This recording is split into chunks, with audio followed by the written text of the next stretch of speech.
What? Who is it? Go back to sleep. Hey, you're alive. I'm hanging up. I think I did something. Yeah, you did. You woke my up at 4 in the morning. I think something bad. Where's your inhaler? In my bedroom. Good. Here's what you're gonna do. You're gonna hang up the phone. You're gonna walk to your bedroom. You're You're gonna gonna take a hit off that thing. and you're gonna go to bed. Mason? Should I call the police? Call the police. What the Mason, I think you can handle it. So what are you gonna do? Use my inhaler and go to bed. Good. Yes, buddy. Breathe and then bed. Breathe, bed. I'm gonna do my part, and I'm gonna go back to sleep. See, it's like teamwork, only I don't do anything. You get it? Okay? Okay. You're gonna be all right.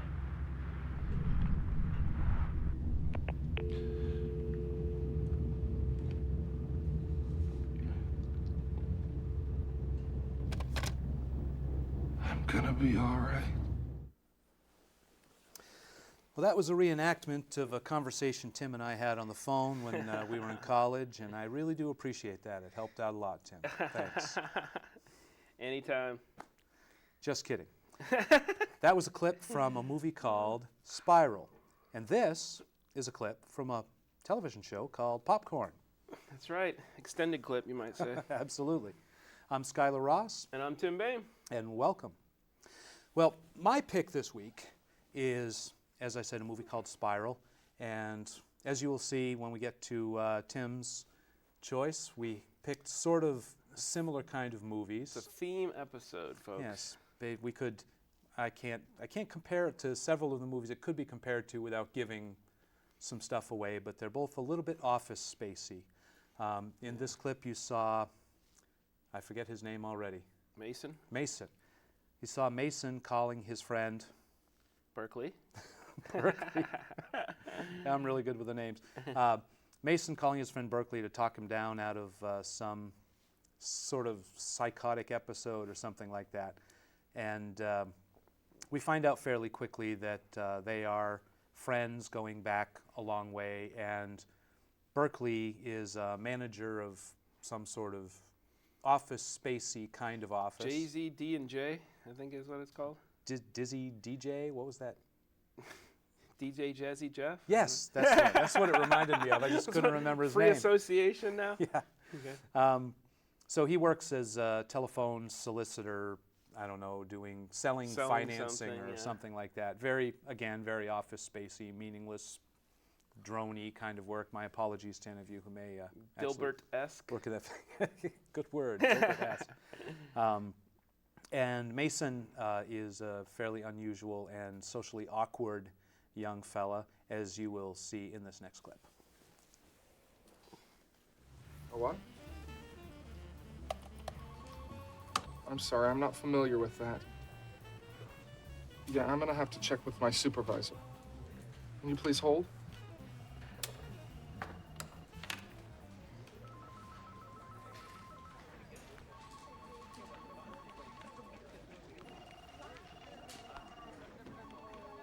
So, you're from Kentucky, huh? Yeah, I've been out here for almost 3 months. Well, you're awfully far from home. Hey, Mace, what's cooking? Yeah, tell me about it. No. Yeah. Mm-hmm. No, that's a great plan. I actually got one for my grandma. True story. No. Can you hold on for 1 second? Can I help you? I need to do an R27. So? I've never done one. Hold on. JZD and J. Absolutely. He's at his desk. Just let me transfer you there. Okay. What is it you need? How to do an R27. What am I, a guidebook? Ask about. I just... JZD and J. Yeah, absolutely. It's... Please go away. It's called an R27. It's under one account. And I can set you up on that if you just Yes. give me a couple I minutes. looked into that for you, and it looks like you'd save over Look, $70 I will a do this month for you. with that particular Okay? package. Now, what we can do is I'm going to take down. Yeah. And that reenacts you asking me for help at. Yeah, try and fill out the promotion and tenure forms. I couldn't figure it out, and that's about how Can you go helpful away my now? friend. Actually, it reminds me, if I were going to cast that, I sometimes do that, cast stories in my head. Every Stories? once in a while. Well, you Oh, know, yeah. like Spider-Man, for example. I had many conversations in the 25 years it took them to actually get around to making the did take a while. Spider-Man movie. Yeah. They and just got it right though. Oh yeah, Yeah. absolutely. But like, who would play? Like, yeah, what actors would play what parts and that kind of thing. Right. Yeah. Right. I don't even remember who I had suggested for Spider-Man, but years ago, A Confederacy of Dunces, fantastic book if you've never read that. The right guy for the role is Oliver Platt. Okay. Good. Reference a book nobody's read with an actor who Take it nobody down, future knows. filmmaker who's That's going to right. be making a movie out of Well, Confederacy. it became an online discussion on Oh, yeah. IMDb because they were casting Will Ferrell in the role, and it's not the right role for Will Ferrell. They're doing it because he's got a big name. People would watch it, but it would ruin the story. Not Will Ferrell. No. So anyway, this Mason, obviously not social butterfly, a little bit awkward, and like Tim's movie, this is boils down to basically a romance, and he meets a young lady who invades his lunch space. He doesn't like to have his space invaded. By the way, I want to point out one thing about that clip. Wasn't it awesome how, I mean, he asks him first to learn how to do something, and the guy's about to do that very thing. I mean, he could have just said, "Hey, listen, listen to my conversation," but no, go away, go away.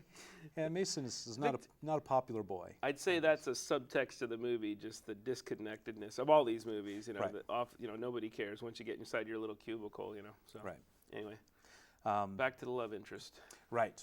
He's sitting at lunch one day, sketching in his book, and this cute young thing comes and sits next to him and sort of invades his space and persists. He kind of tries to ignore her, and that Probably doesn't work. because God told her to. Right? Joan of Arcadia? Didn't watch it? Sorry, Never not mind. seen Amber it. Tamblyn of Joan of Arcadia fame. Amber For Tamblyn. those two fans out there other than me. And her name in the film is Amber as well. Right. And I should mention the actor that plays Mason is, I'm cheating, Joel David Moore, and the actor that plays Berkeley is Zachary Levi. Zachary Levi was in Chuck. Chuck, new He was TV show on NBC. Right. And sucks. Chuck sucks. That's my two-word blurb for their DVD thing. I suspect that won't be at the top of the cover when they release the season I'll on put DVD. SUX. Yeah, so he's fairly well known, and the Joel David Moore was in Dodgeball as sort of a nerdy person. I understand. Again, more references. I'm going to imagine he got hit by a few few dodgeballs in that movie. But the nice thing about this movie, and you know, I've tend to gravitate towards these movies, is this was sort of an independent effort.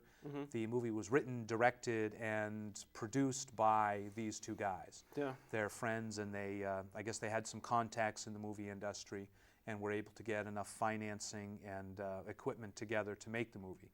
So if you do choose to watch this, or even as you watch the clips, keep in mind that the socially awkward fella is the brains and the talent behind the movie. So anyway, back to the story. She invades his space, persists until he finally relents and says, okay, I'll spend some time with you, kind of. In this next clip, you'll see a little bit of that. You'll notice he's not quite to the, okay, I'll spend time with you stage. So anyway, now that I've conquered my current job, what do you think I should do next? I'm thinking feminist or astronaut. Probably go with feminist. I'm afraid of heights. What does a feminist do? Mostly just about stuff. Okay. I don't know. Oh, maybe ninja. You know what? I've always thought there's not enough girl ninjas in the world. And I love that word, by the way. Anyway, say it. Ninja. Come on, Mason, say it. Ninja. Ninja, Mason, ninja. Say it. Ninja. Yeah, see? Doesn't that sound great? You know what you get? You get a karate chop. Claw. That's gonna bruise. I've been practicing. Seriously, though, I think it would just be nice to have a job that makes you feel good. But I live here. Oh. Okay. Well, G. Mason, thank you for walking me home. Perhaps you would like to come inside and have some coffee or something, or look at my art? Right. All right, I'll see you later. Thank you. Where's the umbrella? Oh, yeah, of course. These things are rare in this town, you know, but if you look really hard, you can usually find one. Probably shouldn't get mine wet. Oh, Amber Tamlin, you could do so much better. Don't you think? I agree. Why? I was curious as to what you thought about her classification of feminist. Interesting that you brought that up. Did you know that I was doing this? No. I'm teaching a cycle now in one of my courses where we're using feminist literature. This isn't set up. This is entirely accidental. Totally unplanned, spontaneous, unlike all the other scripted stuff on this show. No, I usually do this assignment where I say pick one particular school of criticism out of like 5 or 10 or whatever. But this time we've had a few days off because of the snow and all that. So I was like, I'm going to pick for them, or I'll let them choose one. And they chose feminist criticism. Mm-hmm. So, but feminism is such a broad term, and what she's talking about dealing with societal issues and that kind of stuff. But no, that was an unfair characterization, Skyler Ross, of feminism. Sorry. I would agree. I'm sure you would. Sorry, I was trying to get you in trouble with the pending promotion. Right. No, not going to work. No, I actually did. I mean, I think it's a funny thing, just for people to give a little dismissive thing like that. But right. No, it's quite. Absolutely. But because she's a woman, she can say it, right? There you go. It worked in the movie. It worked. No, it was cool.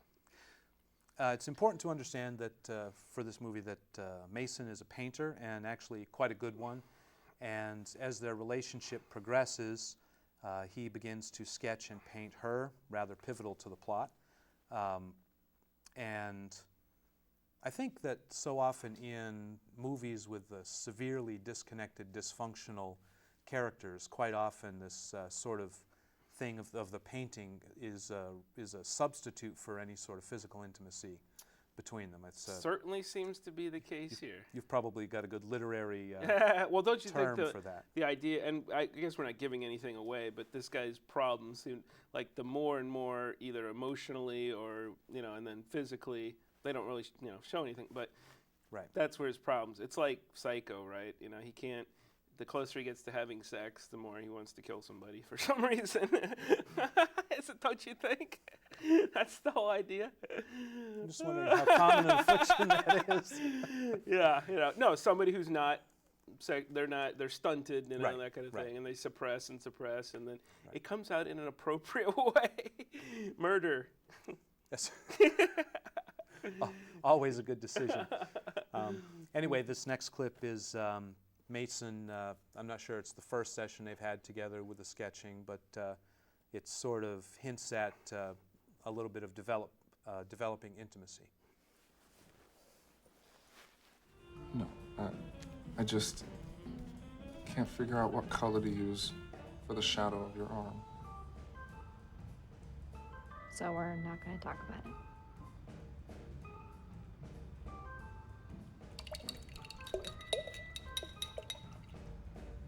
Okay. So why didn't you use the blue? Because it'll pull focus from your eyes. What about the orange? Too close to the tan in your slip. Does it matter? Yes. It's all about contrast.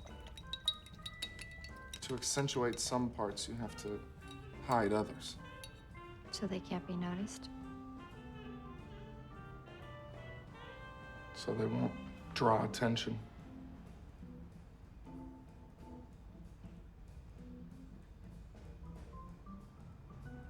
Now I know why you like to paint. Why? Because you relate to it. That's what's great about you. Contrast. I kind of envy that. You shouldn't envy me.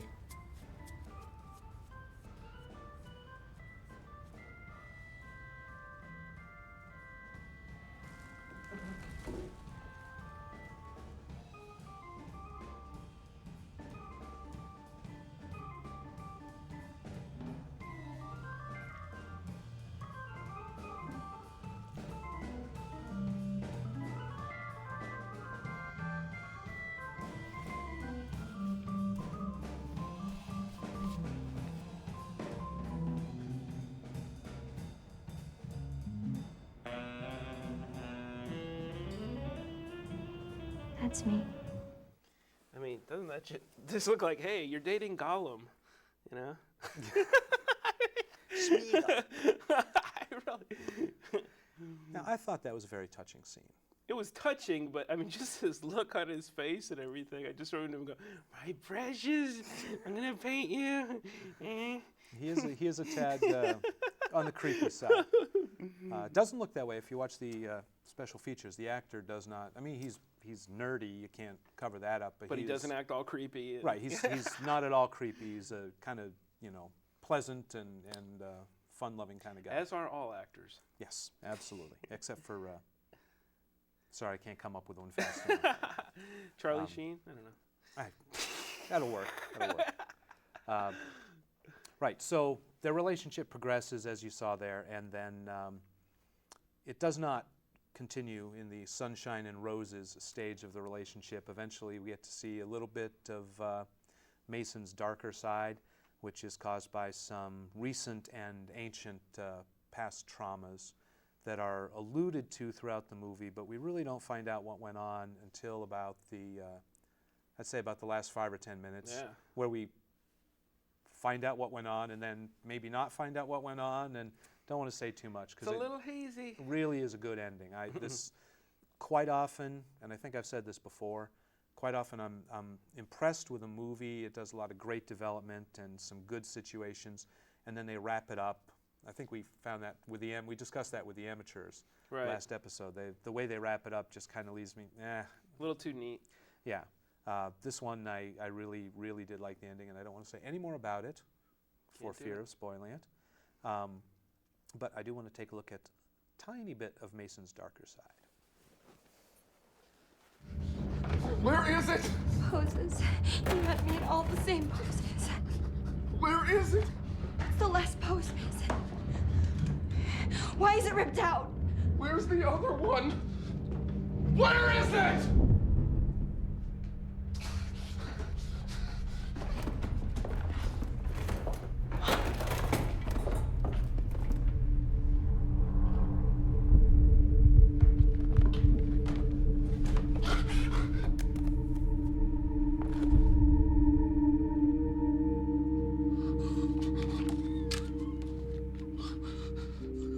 Should have never.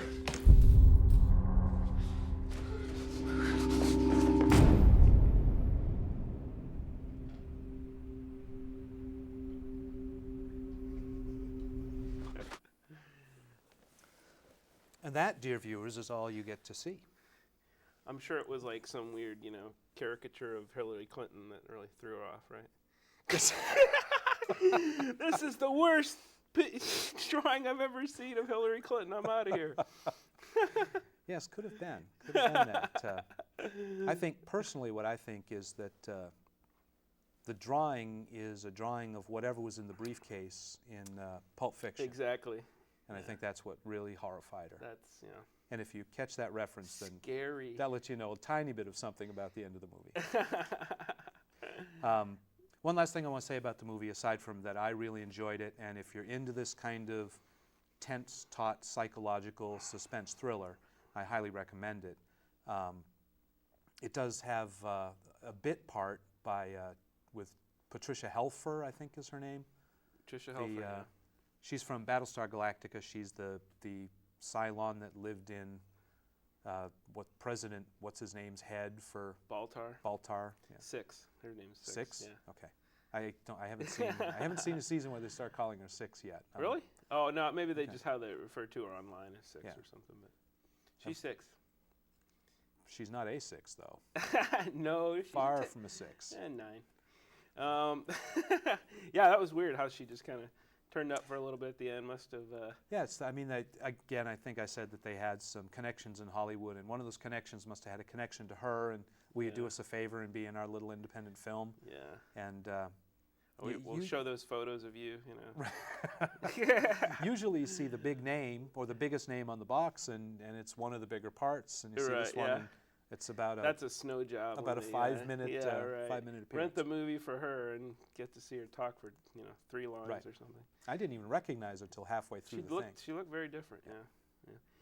But anyway, That's the end of my clip. Well, I would just mention that the one interesting thing, and it's kind of grown on me. You told me about it first time I saw it. I was like, eh.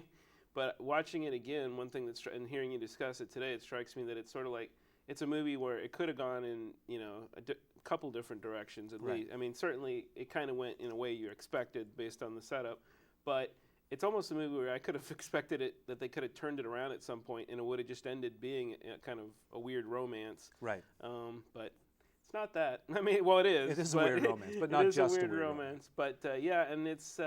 I don't think you're giving anything away. I mean, it's one of those movies, I guess, maybe with a thriller nowadays, you're expecting a twist. Right.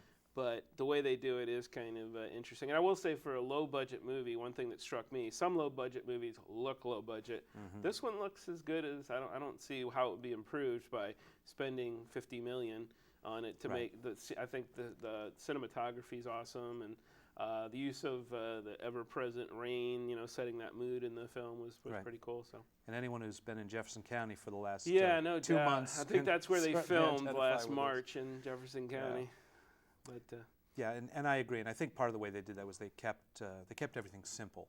I mean, you had offices, you had houses. There was no big walking down the street with trying to get the traffic coordinated kinds of scenes. Right. So they could probably spend the money on the quality of the shot rather than the setup and all that kind of fun stuff. So do you want to give it popped kernels, or are you gonna pass on that? I'll pass on the popped kernels, but it does come with my best stamp of approval, my highest recommendation. That would be 4, I guess. For whatever that's worth. 4 popped kernels. Okay, well, next we're going to, as he mentioned earlier, we are going to be looking at a somewhat similar movie, or at least a similar setting. When we come back from break, we're going to take a look at the movie called He Was a Quiet Man. And after that, Zontar. Zontar. The Thing from Venus. Stay tuned for that. Gotta see that. We'll be back.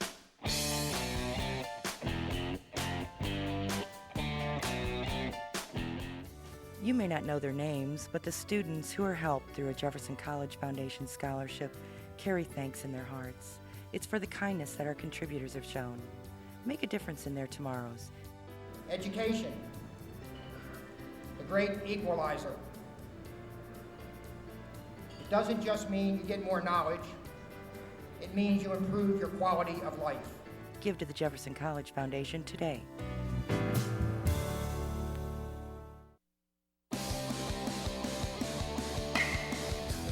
I am Jeffco Baseball.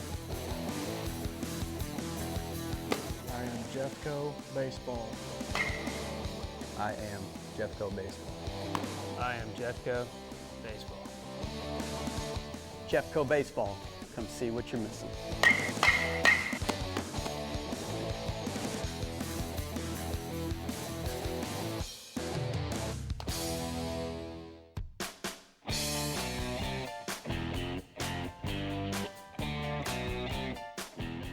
Welcome back to Popcorn.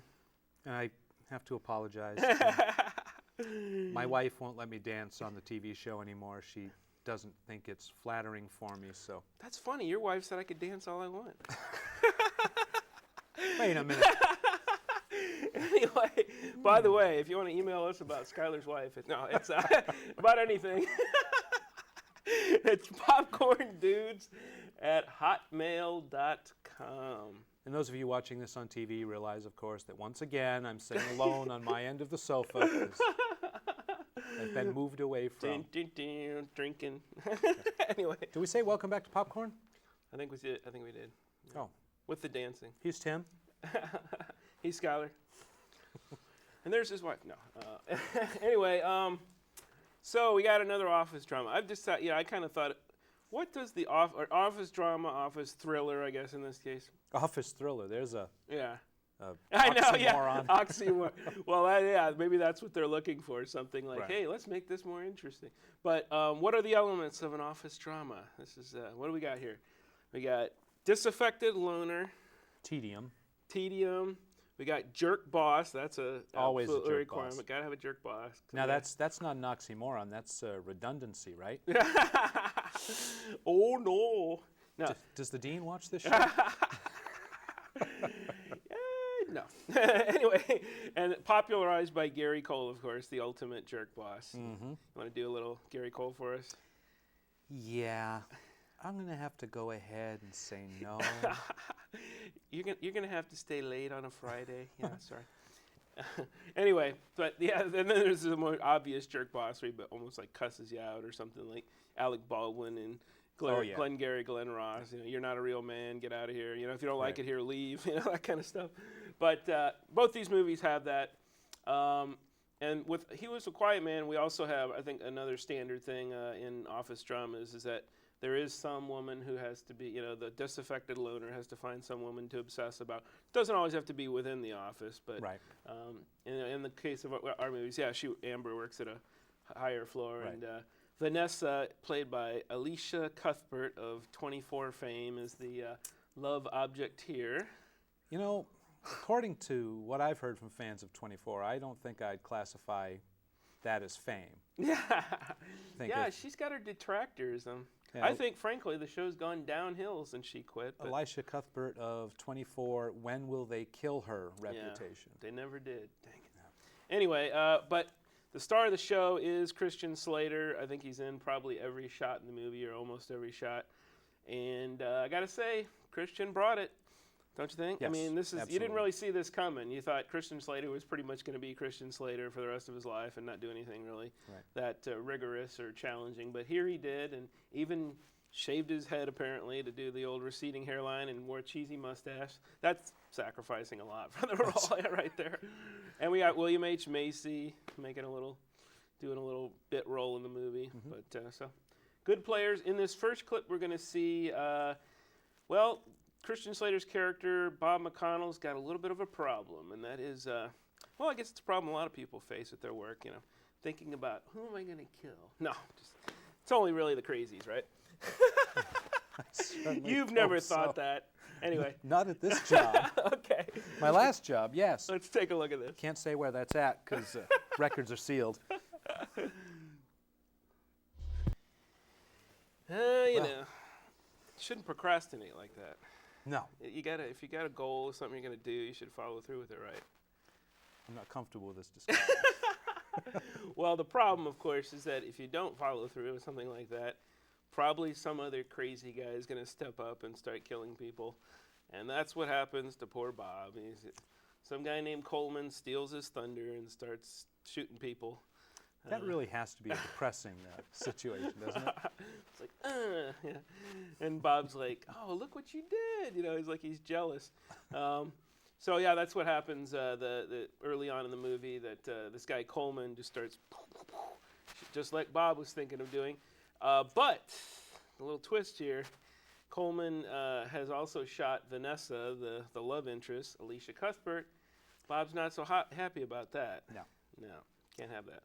And actually, I just want to say about Alicia, I didn't even recognize her in this role. Really? I didn't figure out who she was until I saw the credits roll at the end. I knew she looked familiar, but I didn't place her. All they did was dye her hair, but I guess sometimes I can really, make her look different. But yeah, and her. Well, we're going to see in this upcoming clip. I mean, I think Slater is awesome here. I think Macy's always awesome. I'm not sure Alicia Cuthbert. I mean, she's good in a lot of things. I'm not sure this is her best performance, but it's decent, Right. She can get the job done.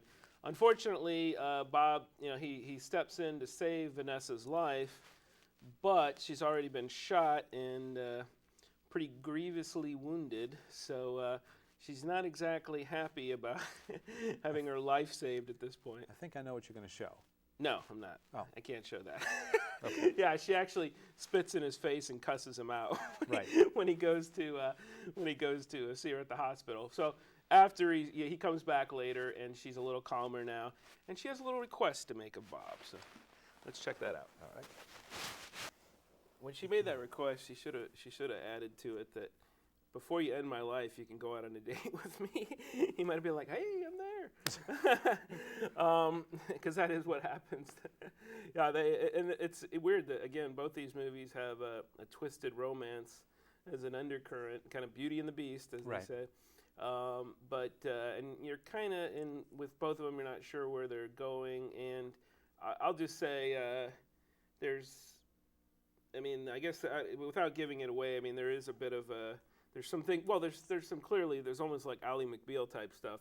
Fantasy things that are obviously fantasy sequences. Right. So it makes you question what's reality in this movie. And I think that's. I think the way it comes out for me anyway, it's pretty effective.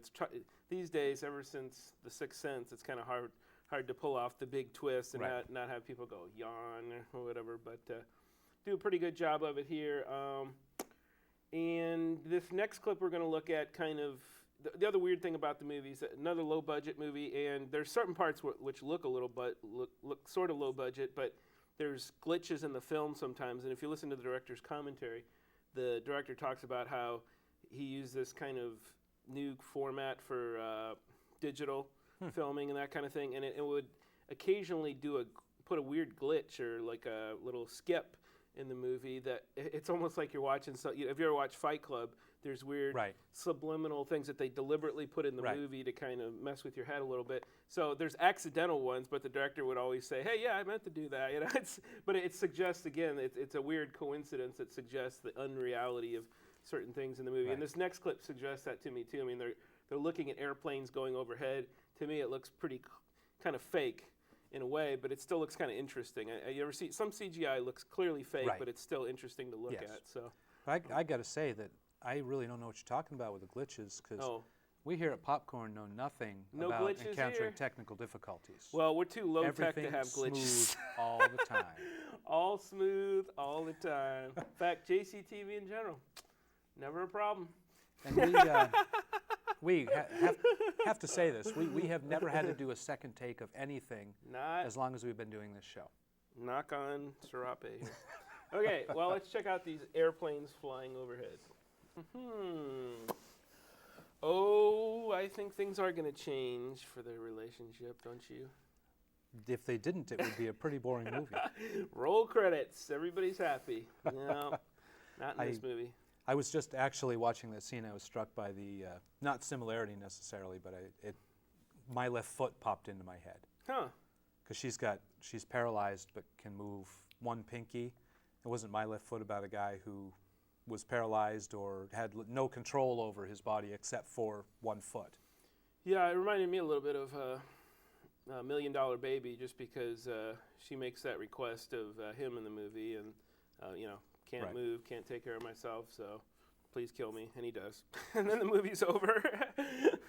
That's what you got to save that request for the end. If you're going to have it earlier in the movie and then he kills her, it's done. Right. But you were saying you didn't really. I don't think you got into this movie as much, or it was disappointing. What was your criticisms? My only criticism was that whatever twist ends up happening, I was expecting, and it took so long to get to that I then stopped expecting it. And then it happened. I was like, well, I knew that. That's exactly what happened to me. Yeah. And I don't know if Spiral quite worked that way, but yeah, sometimes a movie goes on and you think you've been given enough evidence that your suspicions aren't true. Right. And then they find a way to go, oh no, that thing you suspected really is true. Right. See, you're surprised now. So, but I guess I thought for me it was, maybe I've seen so many movies with a twist at the end, but I'm just like, whatever. I know I'm not gonna count on that as the big payoff. Right. I'm just gonna focus on, is this a good movie without it? And that really should be the key thing of any twist. Problem with M. Night Shyamalan is, you made The Sixth Sense. The movie was perfectly fine without that twist. The twist was like just icing on the top. I thought the twist was fantastic. Yeah. And I saw it after it had been out for a year, and I don't know how I avoided hearing about what happened at the end. But I think you would have still thought it was a decent movie even if there was no twist. Absolutely. And that's the thing. Like M. Night Shyamalan, he doesn't know how to make it. I mean, some of these movies you're like, okay, just get to the twist. I don't really care about the village or whatever.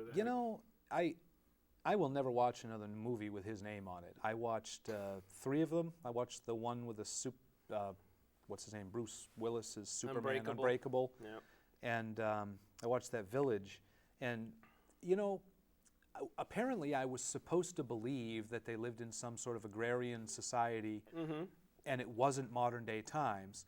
And when she comes tumbling over the wall onto the road and the car drives by, Shocker. I was supposed to go, oh my gosh, they're just exiled themselves in the woods.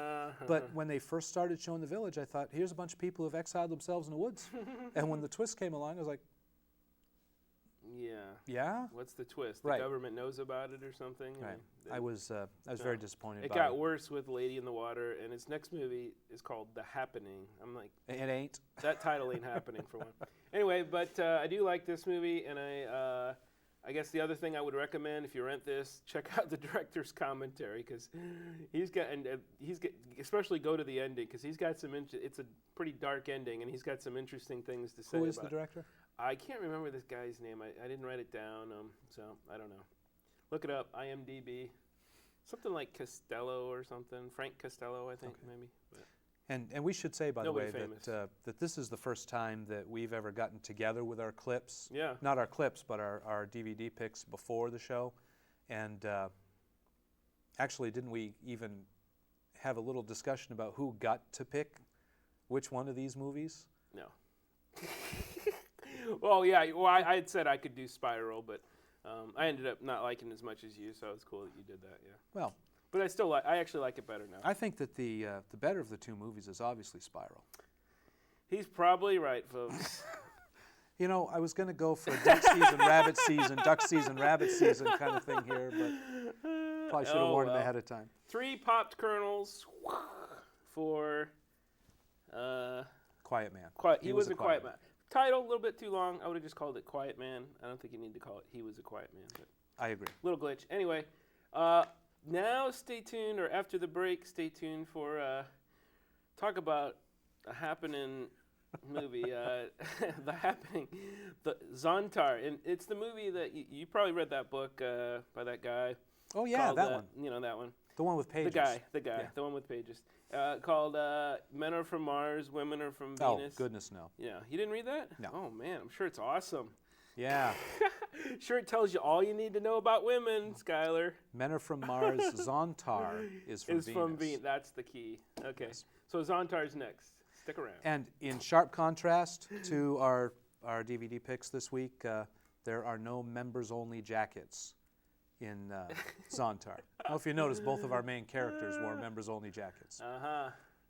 What all us cool kids were wearing in the 80s. So Zontar is already a little bit better than, comes off a little bit better. Right, a little more stylish.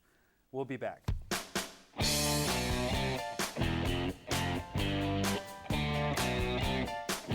Great education. Friendly atmosphere. Beautiful campus. The convenience and the affordability. My experience at Jefferson College has been wonderful. I find the quality of education here at Jefferson College to be one of a kind. My experience at Jefferson College has been a major plus in my life and one of the best decisions I've made. Jefferson College would be the place that I would recommend the most. I'm Katie Williams. I'm Kevin Higginbotham. I'm Ann Martinson. I'm Tony Markovich, and I'm proud I chose to attend Jefferson College.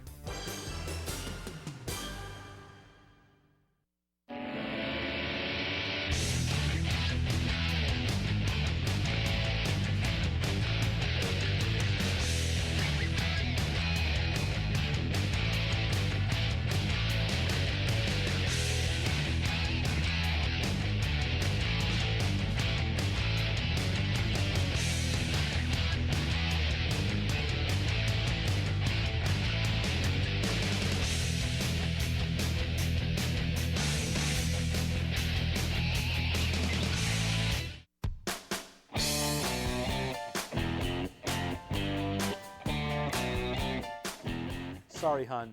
It's too tempting. I'm going to have to dance eventually. Welcome back to Popcorn, folks. I'm Tim. I'm Skyler. And I was just practicing a little technique that you're going to learn about later in the movie called hyperspace hypnotism. It's one of the wonderful many stuff. bits of completely, totally sounding made-up techno-babble you will hear in this movie. What? Yeah.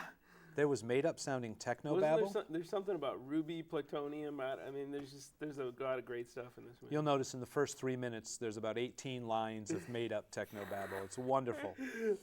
Yeah. I love when they do that. Dilithium crystals. They didn't do that here. That was a different show that I haven't talked about for many episodes. Yeah. You're also going to hear about a rocket launch that cost, what, $50 million, which is... $50 million? Sounds so quaint nowadays. We don't even mention millions when we talk about government expenditures. Right. It's always billions or trillions, right?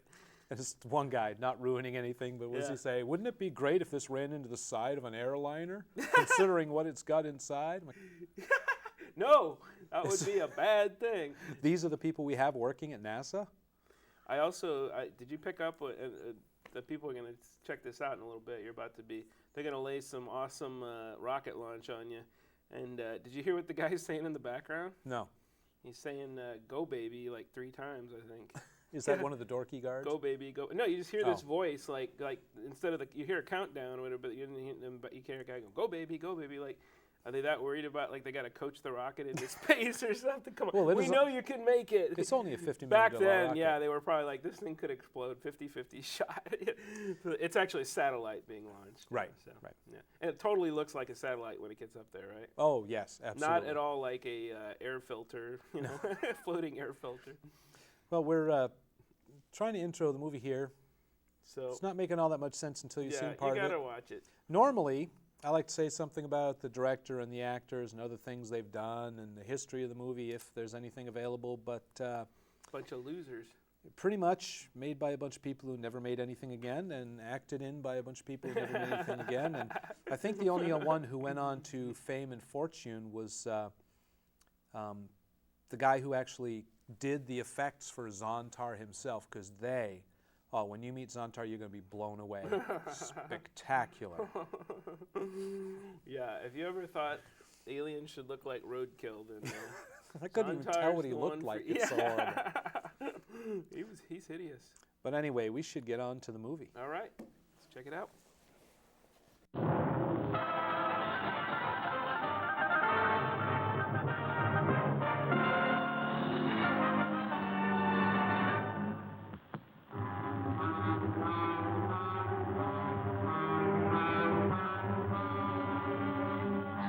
Reports an unidentified object over the launch sector. All planes should have been out of that area 20 minutes ago.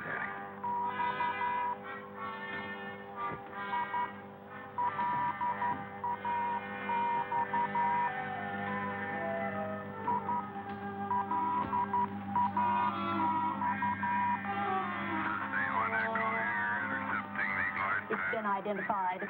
Transcom flight number 12, straight off course. Will that hold up the launch? No, he'll be clear before the shoot. 3 minutes. 30 seconds. Better be clear.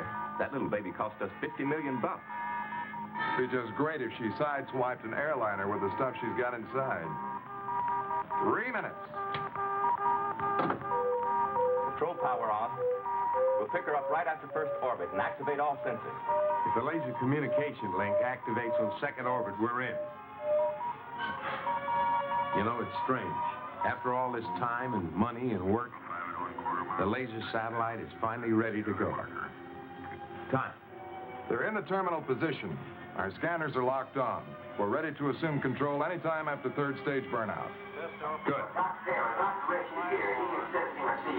I can't see anyone now.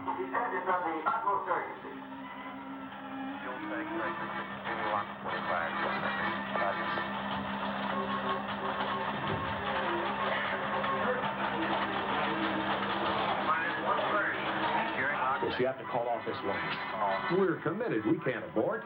You know how many times I've advised the government against this particular shoot. I said it when I headed up the experimental missile program, and it's in every one of my papers on the subject. You've had a remarkable career, Keith. Every scholastic honor and degree. We need you here. And I'm sorry for what's happened between you and the powers that be, but I just can't... The world is full of fads.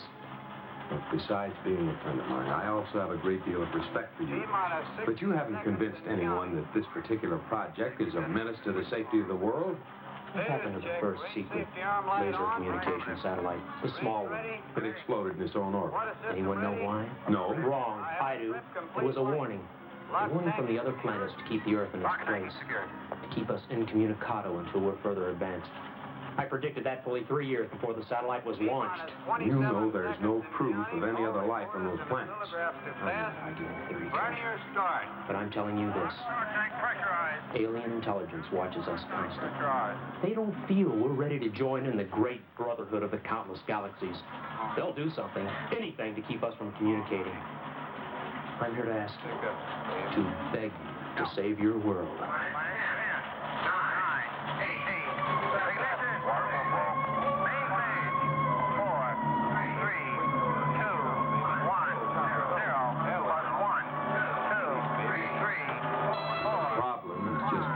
Academic question. For your generation, yes. Go, honey, keep going, baby.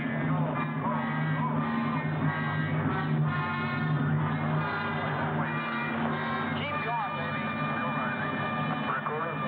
Keep going, look at her, go, honey.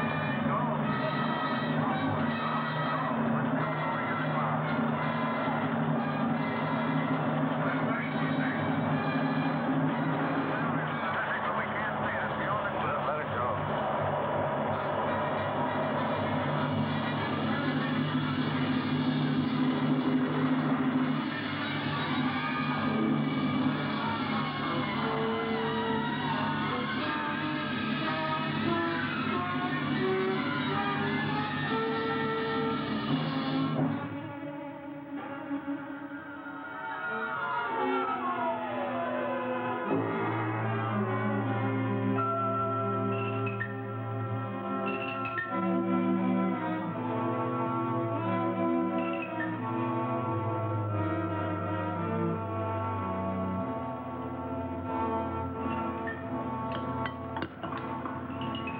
Martha, that dinner was delicious. Did you bake the pie yourself? Oh, sure. An old family recipe my grandmother sold to the bakery. Keith, you want some more coffee? Half a cup, hon. Keith, you're acting rather smug. You look like a man who's just inherited a major portion of the world. You might not be so far wrong, in a way of speaking. Keith. Yes, dear? I know. I'll bet you finally decided that there was nothing to worry about with the laser satellite. Hardly. It's still of great interest to me. Among other things. Well, it's been up there 3 months now with no dire effects.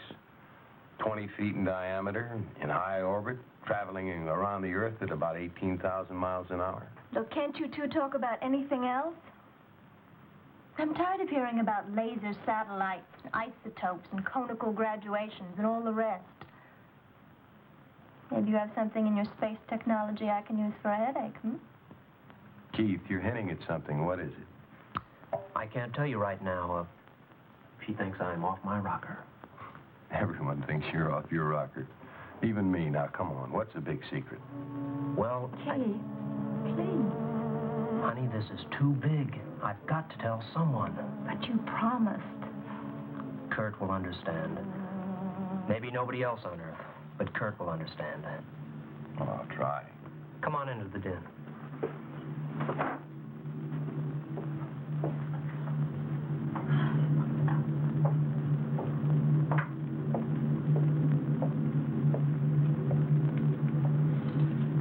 Don't let it get you down, Martha.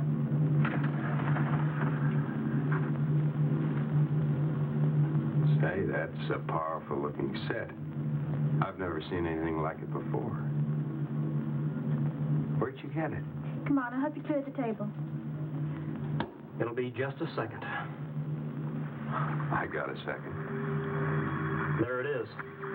Do you have any idea what it is? What you're actually hearing? Some kind of progressive jazz? It's Venus. By laser communication. Without a satellite. Oh, come on now, Keith. Venus. I don't mean the static. Can't you hear it? The other thing? What other thing? Listen to it, Kurt. Listen to the voice.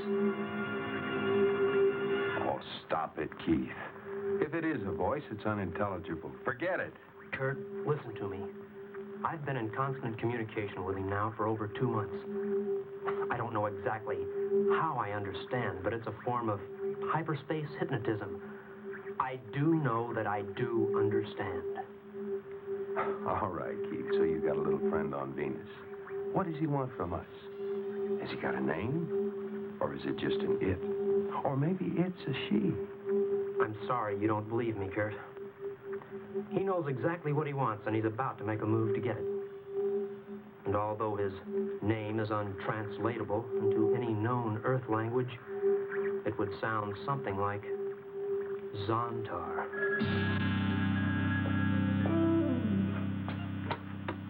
Hello?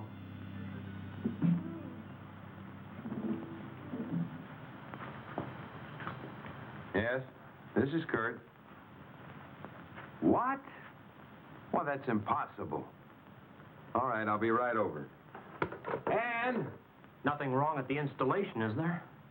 it's gone. What's gone? Satellite. Simply vanished. Wonderful. So what can we do about it? What is it, Kurt? There's trouble at the installation, honey. We're going to have to leave. Well, good night. I'll get your coat. Good night, Keith. Good night, Kurt.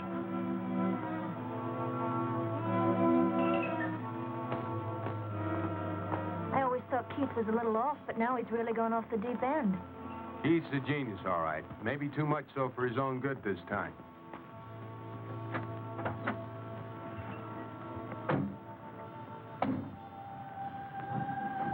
He did it. Zontar diverted the satellite for a vehicle. He'll soon be here. Zontar will soon be on Earth.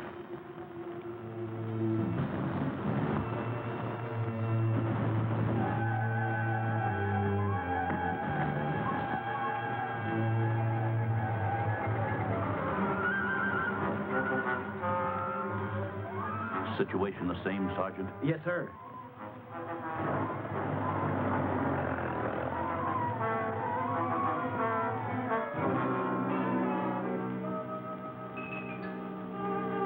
General ain't so happy tonight. I guess none of them are.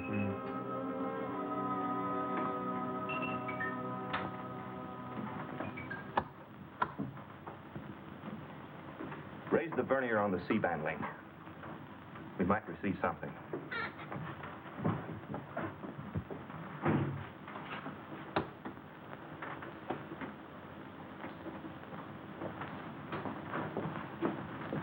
Well? It's at full decibel now. Everything seems to be operating correctly, but there's just nothing there. I don't understand it. Understand it? Of course not. No one understands it, but it's the scientific achievement of the century.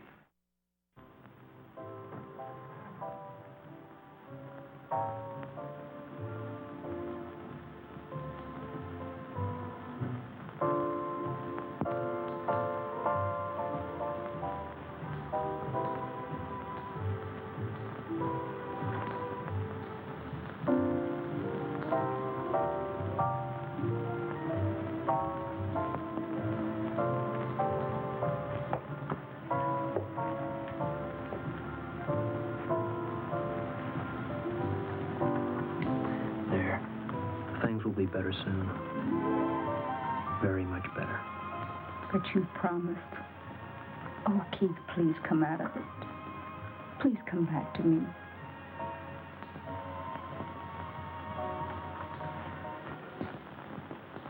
Temperature 7.6402. Power negative. Maybe a link failed. I'm sorry, Doctor. Well, that's all right, Louise. We know it wasn't anybody's fault. But be sure and get those reports to Washington tonight by scrambled transmission. Yes, sir. Wait.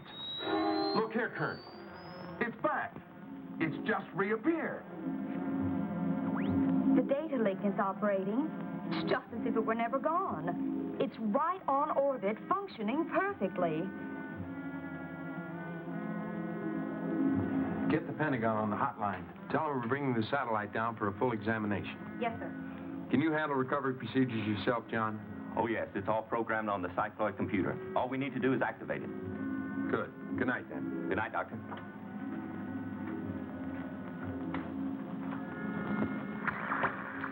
This is Richie. Acknowledge. I receive you. Yes? Yes, it's true. I am your only friend. Nobody else even believes you exist. But they will. They will. It's late, Keith. Are you coming to bed? Zontar's on his way, darling. He drew the satellite to Venus, boarded, and returned it to orbit. all within an hour. He's inside that circling laboratory right now, waiting to come down to us, to save us. The greatest day in history is about to dawn. Please come to bed, Keith. You need some sleep, and you need it badly. You've got to snap out of this fantasy you've built up. It's not fantasy. It's what I've been predicting for years. And it's good instead of evil.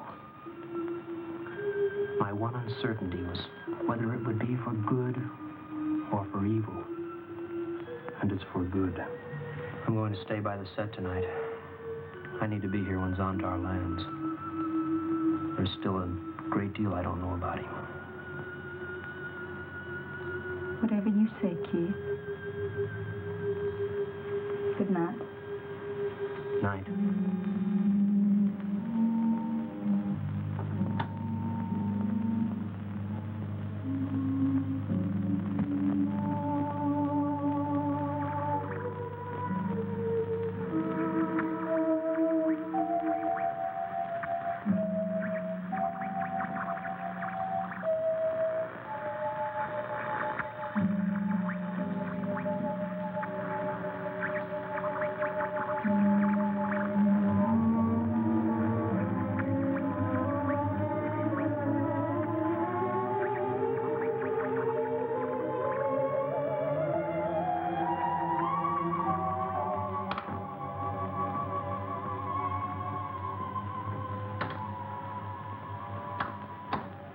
Are you people positive you know what you're doing?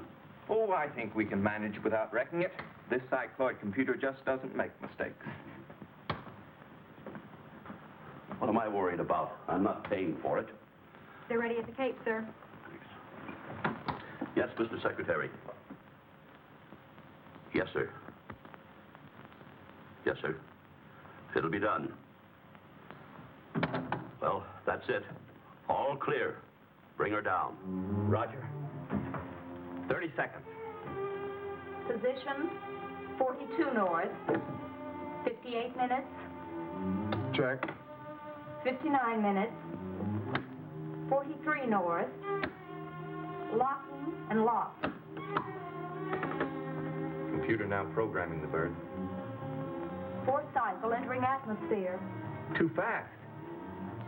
It can't be heavier. What's the matter with that blasted thing? Sixth cycle. It shouldn't be past 4 by now.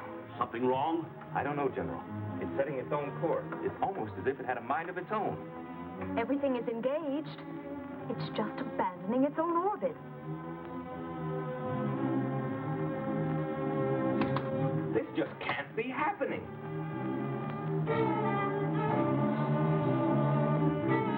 Exactly what's going on here? I don't know, General. It's eerie. It's not acting on our control signals. Send it back up. Don't mess around with it. I don't think we can, General. She's setting her own pattern, or it certainly seems like it. Well, what's going to happen to it? I don't think I want to know. Get Washington again, Alice. Yes, sir. Scramble 2 on the hotline.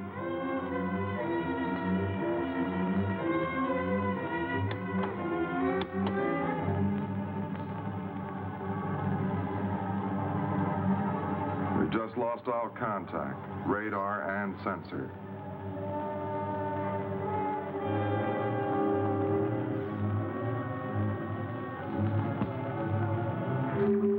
Yes. Yes, I hear you.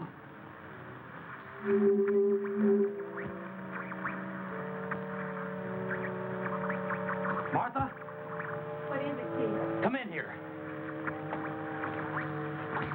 He's here, darling.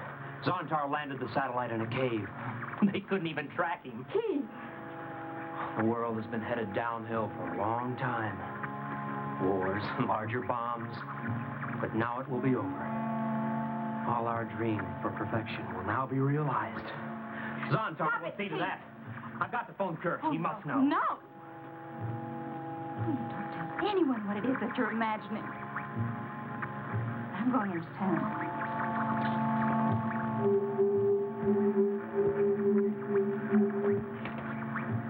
Yes, that's right. That cave is in the mountains about 6 miles from here. As you predicted, it is over a hot spring, which should make it somewhat compatible with your Venus environment. So Zontar is in his house. And he landed a satellite in a cave. That's got to take some skill. Excellent piloting. Now I'm sort of wondering, you know, what's going to happen now that Zontar's here? I mean, floods, earthquakes, volcanoes, or maybe... lots of crazy stuff. Yeah. Well, maybe some failure of telephones and welding torches and technical glitches. Train headlights and towers. Well, he's also going to run into a capable base run by capable men, so he better be awesome. Yeah, so nomination for worst actor ever. The guy who plays Keith. I'll give you 2 thumbs up on that. Yeah. Let's get out of here. All right. What's the matter? I don't know. I've got plenty of gas. I'll have a look.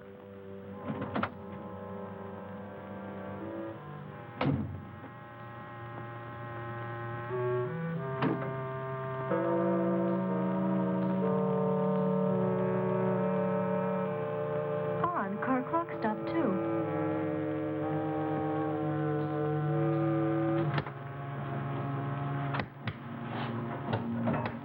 Hello? Hello?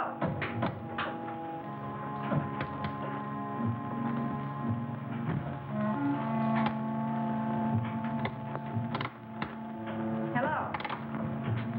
What's come over this place? Why has everything gone dead? There's been a massive power failure somewhere. We'll have it fixed in a few minutes.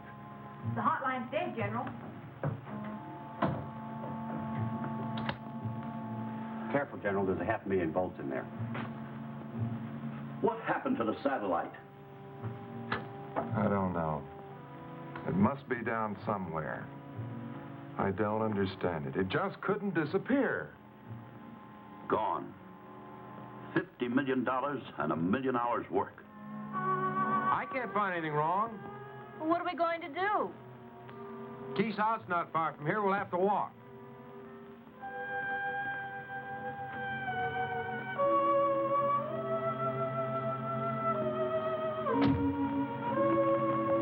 Kurt, the strangest thing happened. Both my watch and the car clock stopped at 5 after 3. I wonder why. Coincidence. No, I've got a premonition. Oh, don't be foolish. Come on.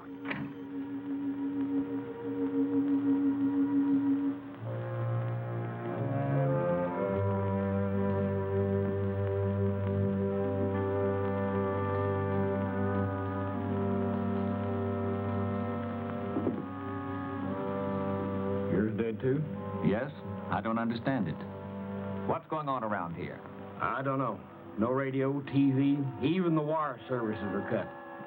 It's like the town's hanging in midair.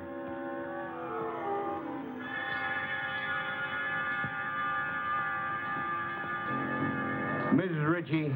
Yes? Your husband said this thing was going to happen someday. Does he know what's going to happen next? I don't know. I really don't know.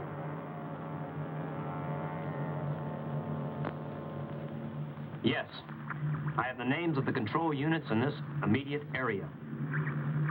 The mayor of Jackson is Sidney Parker. The chief of police is Brad Crenshaw.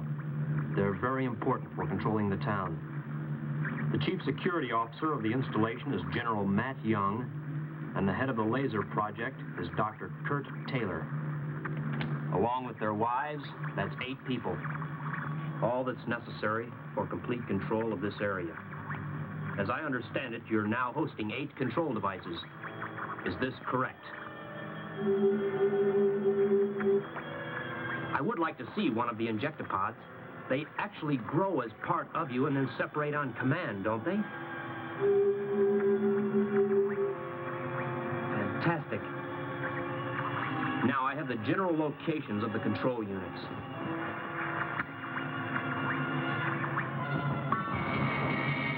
Oh my goodness. And there's Zontar. I wonder how the public will react to the arrival of Zontar. My car doesn't work. I guess I'll have to hoof it. Panic in the streets? Very quickly. Well, notice how it went through anything about when you talk to Zontar, you have to be exposition guy, explain everything that's going on. So your injector pods do this, that, and the other, right, Zontar? I love it. I love shallow, horrible exposition. But you know, if I were Keith, I'd feel a little bit upset because he turned off all the cars. What's Keith going to do? Oh, you know Keith. Think maybe the new ruler's looking out for his buds? He's got a special car. More than likely. Keep at it. I'll get help. They're not my husband's. They're not. Is that a milkman? I haven't seen a cop with a white shirt and a white hat forever. What did he say? Like, just hold on or something? I couldn't even hear what she said. Sorry, we talked over her, but I couldn't understand it anyway. Well, it's like, just deal with it. Who cares if he's in an iron lung? But no cars are running. It's not been de-energized. Lucky bastard. See you in a bit.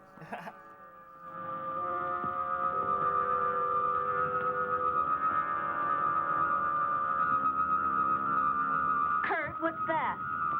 I don't know, but I don't like it. Ugly thing. It's obscene looking. I've never seen anything like it. Neither have I. Let's go. We'll never get there standing here.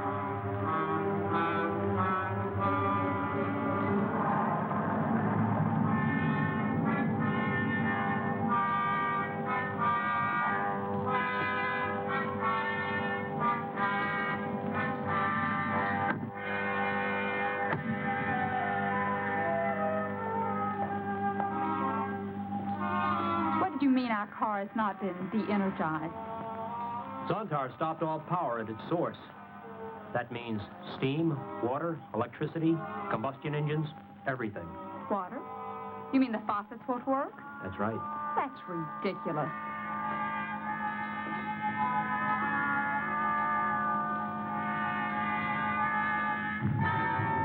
I thought you said it wouldn't work. Of course it works. It belongs to me.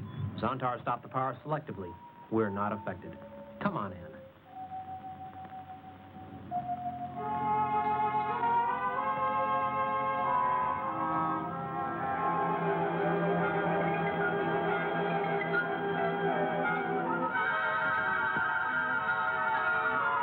Keith, our car broke down. Could you run me over to Phil's garage? Well, I'm afraid that wouldn't do you any good. But I will ask you inside for a drink. You look all in. A drink I could use.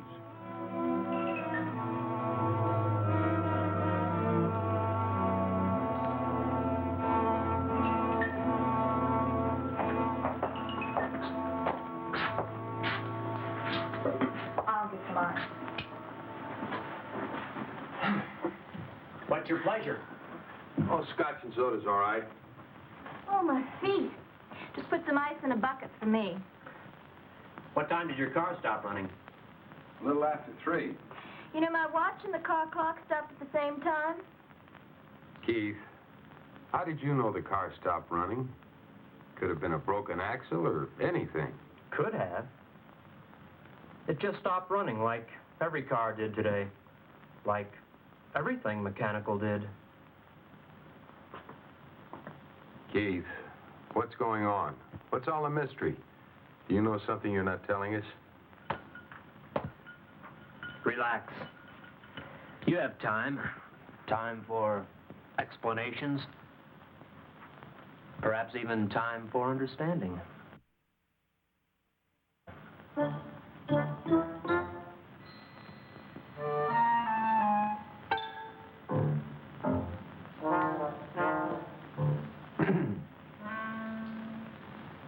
You heard anything from the general? No, sir, not since he left for headquarters an hour ago. Did he take the Jeep? No, the Jeep don't work, so he walked. Funny seeing a general walk. He hardly knows how. Things still snafu inside? Yeah, tire's still off. Funny thing, too. The auxiliary has a hand crank, and even that doesn't work. I wonder what effect this power failure has on my wife's big mouth. Well, let me know if you hear anything from the general. We're all puzzled, and just a little bit afraid. Yeah, sure. Gimme. That does not look like a capable base run by capable men. No, not as good a base as last movie. I got to tell you though, suddenly I'm reminded again of my wife, and I'm not sure if it was the cheesecake shot there or the comment about Well, let's not even say that. That dude's gonna get slapped when he gets there. No. And by the way, the comedic relief in this movie, it's a little bit lacking. I mean, I would have just nixed. That would have been a deleted scene for me. The frickin' frack pair of guards there. We'll see them a couple more times. Here we go. We got the general just taking a leisurely stroll, apparently, for no reason through the woods. You know. Gee, I hope nothing happens to him. I hope none of those. Uh-oh. Oh man, no! It's a giant bat. Injectapod. And when I see a giant bat, I immediately whip out a gun and try to shoot it. Oh my gosh. Well, I guess it does look bigger than a bat. But I tell you, this guy obviously has some combat training. oh yeah. Missed 3 times. Oh, he's swinging closer. That looked like a loop shot, like the same thing. Oh, General. Come on, man. He's flashing back to Nam here. Oh. Gosh. Got him. Injected him with a pod or whatever. We're in big trouble now. He's got the general in his pocket. This is totally ripping off Puppet Masters. Oh, wait a minute. Well, I think it's probably about time for Keith and Carl. Kurt, sorry. Keith and Kurt to sit down and have a good heart-to-heart, don't you? I think so. I guess we'll see what turns out here. Is he carrying the injectapod? I thought he was going to take it home as a souvenir. No, you bury it, you know. You get it out of the way. You don't want to show people that been injected. I wouldn't want to walk carry like that a around. zombie, of course. Act natural, act natural. See you in a bit. All right. Keith, I'm sorry. I can't believe anything of what you're saying. That doesn't surprise me, nor does it dismay me. No one ever believed me. All right, Keith. All right. Let's say just for the moment that what you're saying is true. That a creature called Zontar has come from Venus and has shut down the world's power and is putting the world's population under its dominance. Now, if that is true, why aren't you fighting it? Because this superior intelligence, this Zontar, is working with me. After all, I was his first contact, and I contacted him. I believe he's here to save us from ourselves, not to dominate us, as you have so quickly concluded. Keith, you talk as if this thing were a personal friend of yours. Oh, yes. They're real chums. The days when people made fun of me are over. He's here to help us save ourselves. From what? From ourselves, Kurt. From ourselves. Oh. I didn't know we needed rescuing. Kurt, I'm serious. Remember your theory on free magnetic gravitation? Mm-hmm. What happened to it? It was a great theory. Well, you know, Keith, Washington red tape, I couldn't get an appropriation. Kurt, that was sheer stupidity. An example of how arrogance and ignorance restrain man's progress. I should know. I've been victimized by it myself. And Zontar is going to end all this. Yes, quickly, easily. You'll hardly realize it's been done. How's he going to do it? How's Zontar going to pull this off? I can't tell you just yet, Kurt. It's premature for his plan. Premature.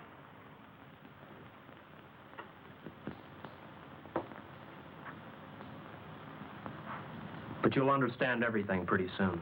I don't think so, Keith. I don't think so. Well, I'd have to take a long, cold look at anything that would change the world so completely. Zontar or whatever.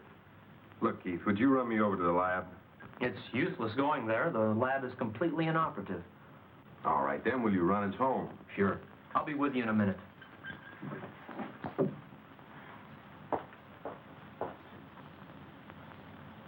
I knew Kurt wouldn't panic. Nothing quite like a logical, orderly, scientific mind. He didn't panic because he didn't believe you. Logic makes him think you're insane. Get off my back, Martha. I've overlooked and forgiven your lack of faith for years. But now that events have vindicated me, it's time you stood up to be counted. I'll stand up with you, Keith. Not because of events, but because I love you.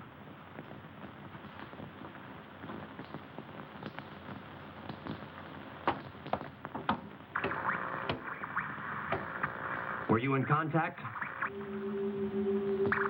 Good. You You can trace my car through the energy pulses you supplied. That will lead the injectapods to him. He will be most difficult, but his mind is of the utmost value to us.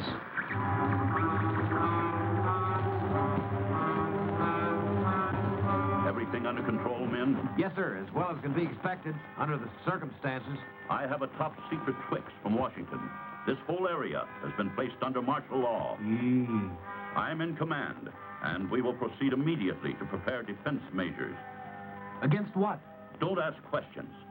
This place is to be abandoned. Sergeant, I want you to assemble the entire guard force. Have them ready to move out at 16:30 hours. With full equipment. It will be a forced march. Yes, sir. It will be a reconnaissance and holding patrol. You'll take a position south of Sawtooth Ridge and observe the area to the east. Regardless of the circumstances, you are to take no action, but will be required only to send me hourly reports by courier. Begging the General's pardon, sir. How are we supposed to know when it's 4:30? All our watches have stopped. Here, take mine. It's started running again. Now assemble your patrol and move out.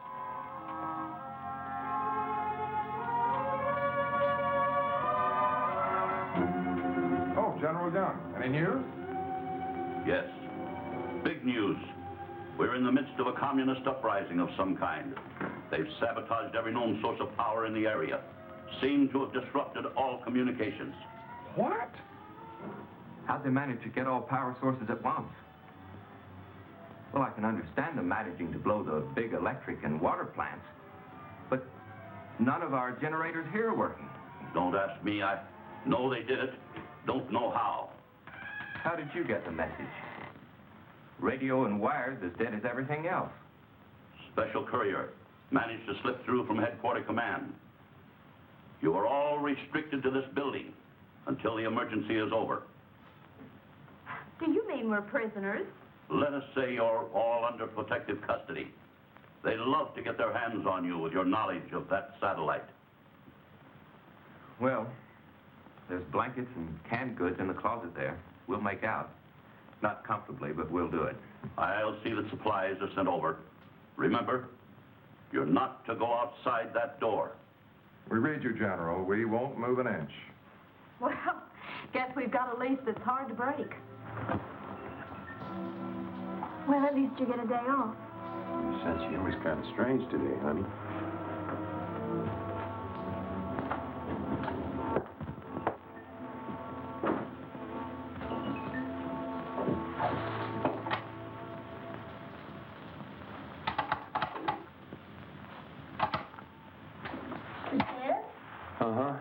Try the light.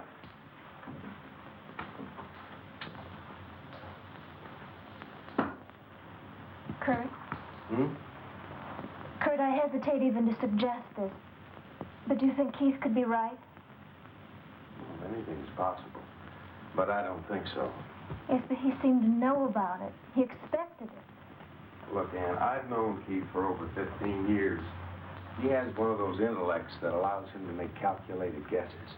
Now, if you make 10,000 wild guesses, one of them is likely to come true. Well, maybe this one has. I mean, he seems so positive, so confident. Look, Ann, you're letting the loss of power, together with the loss of the satellite, allow you into believing this isn't logical. We'll find a reason for this. The massive loss of power or some other natural catastrophe.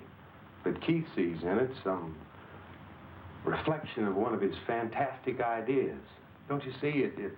It vindicates him for a time. I see. Sort of a chance to regain faith. Exactly. But the sad part of it is that Keith really believes this. He really thinks he's talking to something from Venus. Something named Zontar. I just got home from dropping them off. If Kurt doesn't stay there, he may try and get to the installation.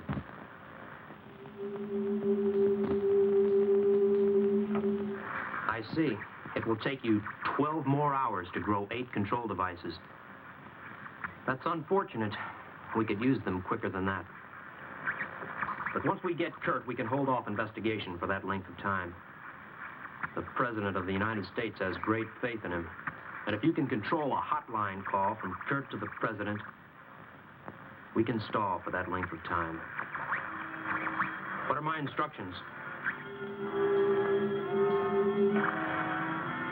Remain here in contact until Jackson is evacuated. It will be done. See, I mean, he could have just said, okay, but he has to repeat what Zontar is saying because we have not been hyperspace hypnotized. No, we have not been hyperspace Not hypnotized. Yet. Not yet. No. Hope it doesn't happen. Hey, Tom. How much time do we have in this break? We have approximately 4 minutes on this break. That's good. Oh, I couldn't hear Tom's voice. You're good. But yeah, nothing I like love a that. little orderly dispersal. Is there any need for this invasion of space invaders or space invaders or whatever? Running in the street. What was it? Invasion? What? Invasion of the Body Snatchers. Right, yeah. Didn't they have a bunch of running through the street scenes there? It's in all these disaster movies. Of course, if the big Zontar's coming, they're gonna get out of town. You might not know it's coming. And we got our hero here.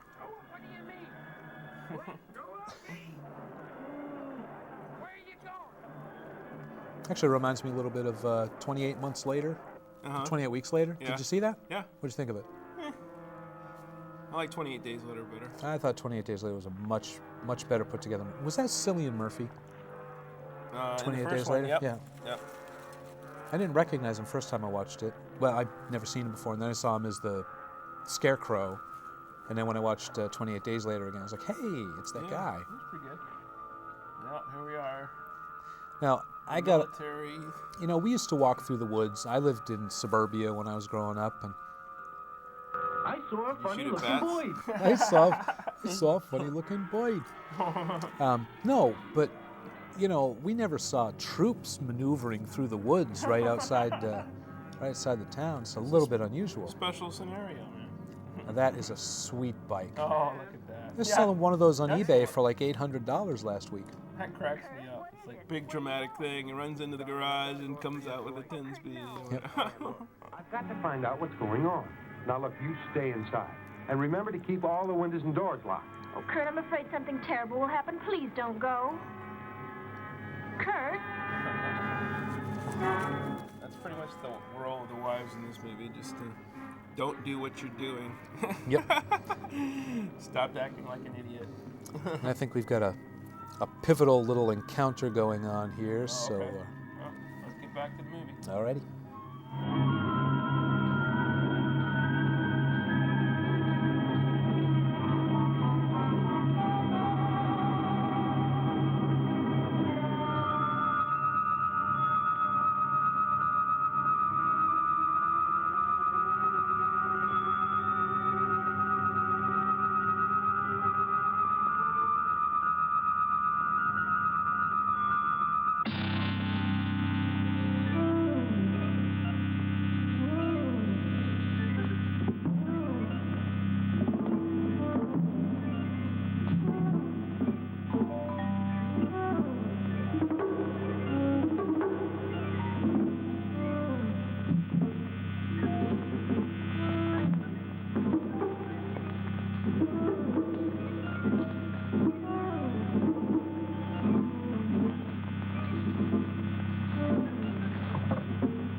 The only one left, Mr. Ledford. I guess so. Don't be difficult, editor. What's that gun for, Brad? That's not like you. But gun or no gun, here I stay. I helped build this town. My paper got your job for you. What's the matter with you, Brad? We don't need papers anymore. They're useless. Get moving. Sorry, I don't understand a word you're saying. but I'll not go. I'm an old man, and here I stay.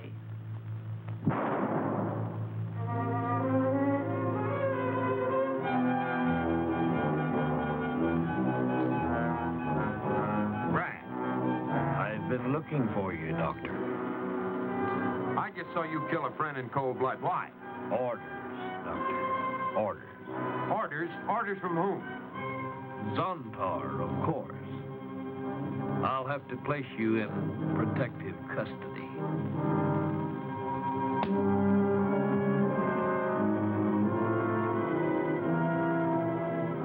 Why don't you shoot me?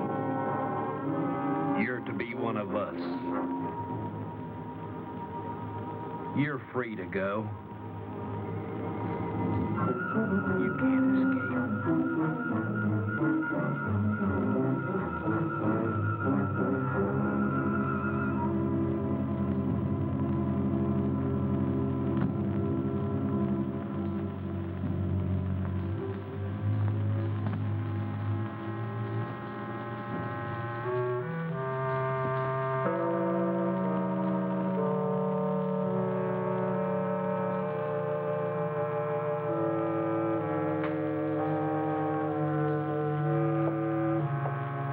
What have you been doing now?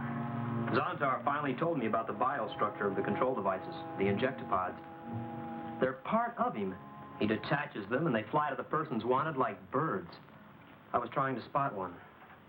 How do they gain control of the victim? There are no victims, darling. According to Zontar, they carry with them an electrobiological essence of himself, the host. They plant this activated growth in the person's neck, after which he's controlled by the host. It's a little like radio, except that it's biological, too. That is, the person actually becomes a living extension of Zontar, actually becomes part of Zontar. After the growth is planted, the injectopods die. And the people? They don't die, do they, Keith? No. No? Only their minds, their personalities, and their identities. Their minds are clearer than they ever thought possible. All the human waste is gone, the greed, the bitterness, all the foolish nonsense. But these are all emotions. Yes, the emotions are gone. Why are you holding me? Why do you put your arms around me and pull me to you? Why? Because I love you. You know that. I don't know why you should, from what you say. Wouldn't Zontar say love is a waste? It's an emotion, you know. Oh, Keith, you can be so smart, and yet you can be so unthinking. You take away a man's dreams and emotions, and all you have left is death. A living death. Emotions are the soul of people. I'm not making the rules. It has to be the way it has to be.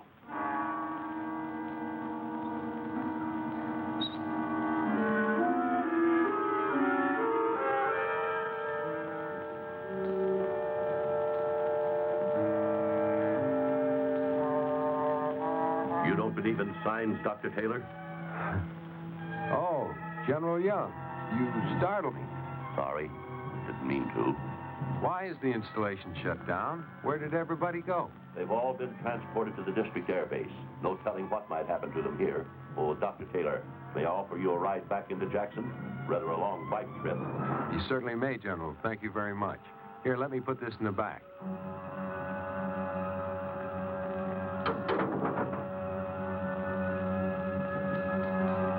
What a relief. This is awfully nice of you, General. General Young, how come your Jeep is running? It's one of the new experimental models. Oh, Dr. Taylor, I think it would be best if you and Mrs. Taylor were to join your employees at the base. Could be. Is there any way I can get in touch with them? Not a chance. They're under protective custody.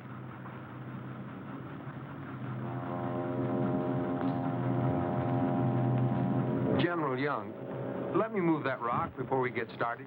Huh? What rock?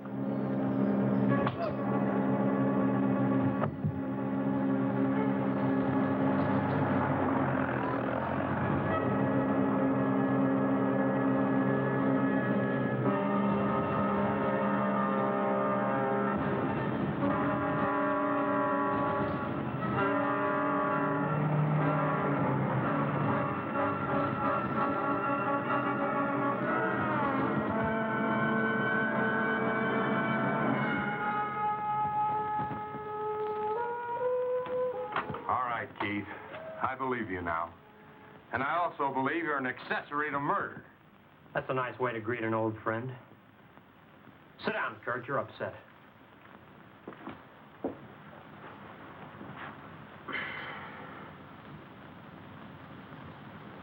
Yes, I helped Zontar. I told him everything that would make it possible for him to come here. Your satellite was the final link in the chain. Zontar is a member of a race that was born too soon. They developed a culture on Venus that Earth won't catch up to in perhaps 1,000,000 years. And then disaster struck. You see, Kurt, they're host beings. They grow devices that enable them to control other creatures. Somehow, the creatures they controlled on Venus became sterile and died out. Without control creatures, Zontar's dominant race slowly withered away. And you mean to tell me that these creatures are going to control the human race so it will die out too? Zontar has an intellect that dwarfs humans. Makes us look like so many ants by comparison. And you think we need him? We always have. Listen. In the last 12 hours, men have been murdered for failing to obey this new master. Makes you think a little, doesn't it? Yes. It makes me look back into history for a comparison. Comparison? Why, you can't compare this to anything that's ever happened. Yes, I can. Every great change on Earth has been the result of torment, chaos, and death. Plagues have brought about wondrous cures. Wars have brought about fast planes, atomic power, radiological medicine. Our own discoveries. No, Keith. You're talking about changes that were brought about by man himself. But Zontar isn't human, so your argument just doesn't hold water. Incidentally, revolutions, plagues, and wars have also resulted in a number of regressions. What about the Dark Ages? No, you're not very convincing. You'll be convinced, Kurt. He wants you on his side. And you actually think that I condone this reign of terror? That I'll swear allegiance to this Zontar? Well, I won't. I'll fight him, and I'll fight you, too.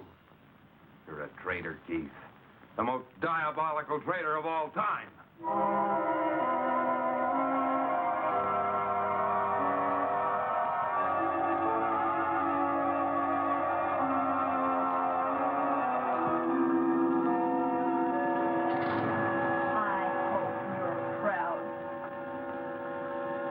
He was my friend.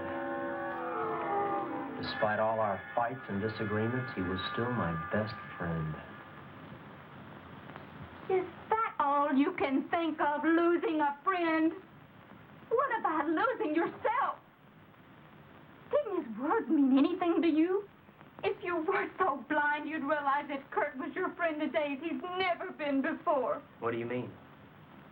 Oh, you fool. If he didn't believe there was still something in you worth trying to save, he would have killed you. Killed me? Yes, just as he'll find a way to kill your Zontar. You see, he had a gun. You just had an undeserved stay of execution. So you agree with him? He finally turned against me all the way. I've done nothing except what I had to do. You're the one that's got to see that for yourself. Oh, I don't know. I guess I'm just a fool. I'm like Kurt. I can't help believing in you, believing that you'll find yourself. Oh, I love you so. Oh, the fine man that I married. I can't love a monster. I can't. I won't. Don't cry. Believe me, we know what we're doing.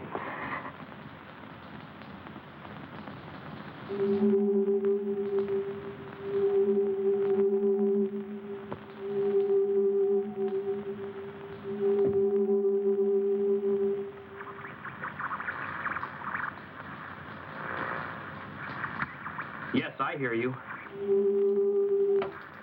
The town is secure. Zontar, I'm troubled.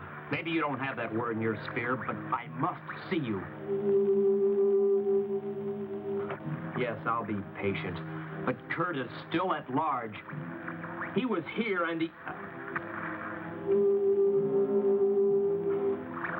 I see. You heard. Then you know he must be controlled.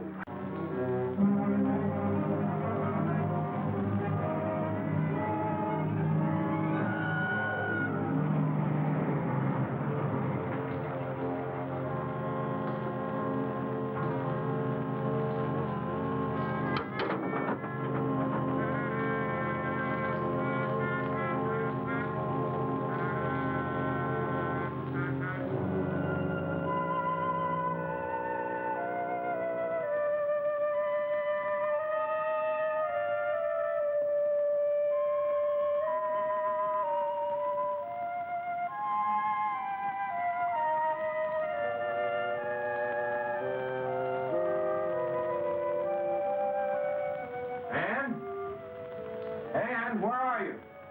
Thank goodness you're home. I just had a shower. I'll be right out with you. What happened? Well, first I went downtown. Brad Crenshaw killed Ledford. Then I went over to the lab and found General Young. He was possessed somehow. It's a horrible mess. This whole thing is real, honey. Keith is not crazy. He's frighteningly sane. Ann, how come our shower's working? It's not. After a while, I felt so sticky, I just had to do something. So I drained the hot water heater, stuck a bucket full of water in the shower window, and used the shampoo hose. Oh.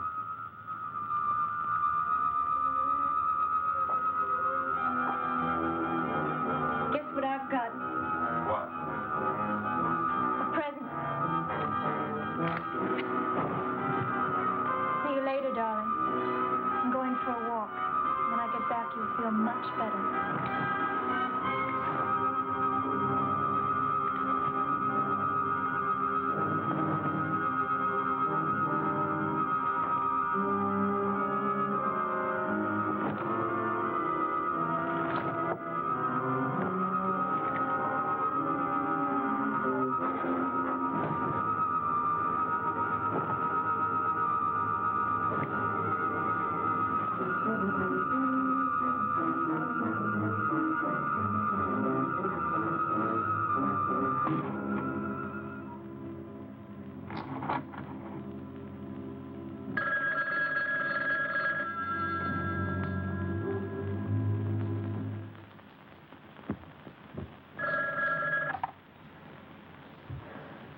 This has got to be Keith. Right. I have the only working phone left. All right, what do you want? I've just talked to Zontar. He said you've killed the injectopod that he grew for you. That means you can't be controlled for several hours. Come on over. I want to talk to you. It's terribly important. How'll I get there? Ann's car will run. All right. I'll come over. But I have to do something first. Good. I'll see you later. Yes, he's coming over here later. Yes, if it must be done, but is it imperative? Can't we wait a while? What is it? He said Kurt's mind must not remain free. It's the most dangerous since he's the one enemy who knows basically what he's fighting. And his injectopod is gone. What does that mean? It means Kurt must die. He's too great a menace to live. I must kill him.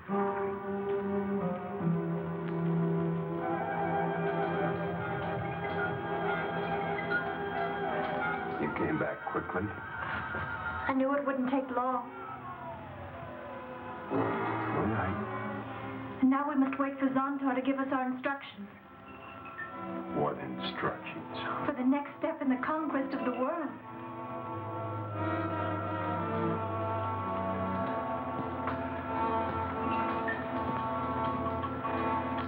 like this always? For the rest of our lives. I see, Ann. I see, darling.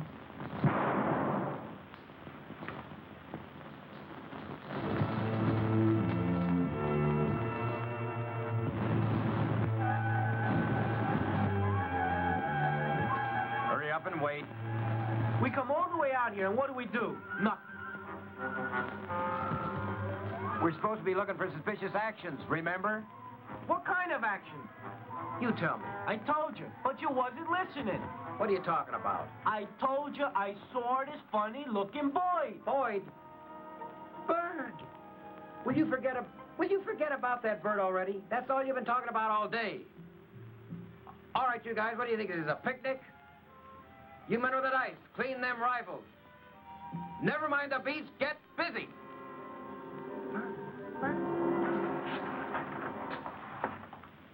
What are you doing? Closing up shop? Enough murders for one day? Suppose the great Zontar wants you to run down to the corner and tear out a few hearts. What then, master? Suppose the great ruler can't reach you with the wave of his hand. Or does he have? That's enough, Martha. Well, it can talk. The little sleigh robot can talk. And it's going to have some music. Isn't it just great having the only working tape deck in the world? Well, we could dance if there wasn't so much blood around. But I'm sure it makes you feel like a big man, Martha. doesn't it? Yes. What I have to do is most difficult, and you're not making it any easier. Oh, I want to make it difficult. I want it to be so difficult you just can't do it. Please, darling, open your mind for just a few minutes and let me inside so that I can talk to you.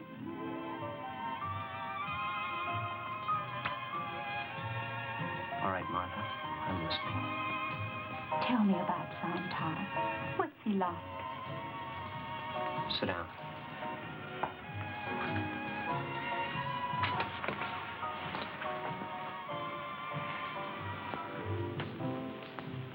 You know the old Hot Springs cave up at the ridge? Yes. Zontar has made his headquarters there because the climate is somewhat like that of Venus. Hiding in a cave, away from the light. He grows control devices in groups of 8. He sends these to 4 key people and their wives. Wives? Yes, it goes smoother that way. Now, he directs the subjects... And been controlled? Yes. There were only 3 on the list who were not. Kurt and the mayor and his wife. But the mayor and his wife are dead. They were killed in the evacuation. We know. Then why doesn't Zontar use their devices on Kurt? They've already been used. Not on you. No, not on me.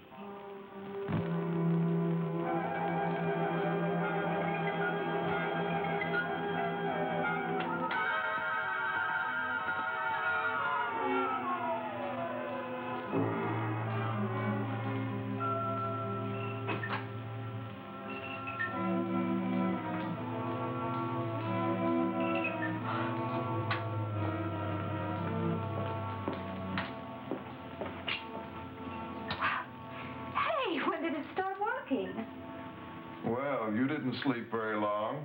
How? How did it happen? What made everything go back on? Don't ask us. It all just started up again. We're checking now to see if everything's in order. Well, what else can happen in one day? Any coffee? No. It's all gone. Well, I think I'll make some. Never mind, Louise. We don't want any coffee. Well, I do, if you don't mind. We tried to keep you from looking in there. What's the matter with you? Now relax, Louise. It will only take a minute. Oh, John! Are you crazy?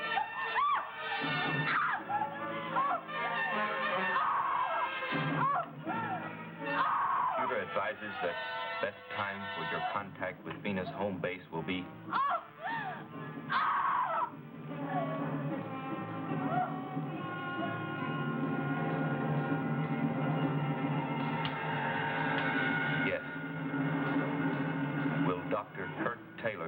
this operation.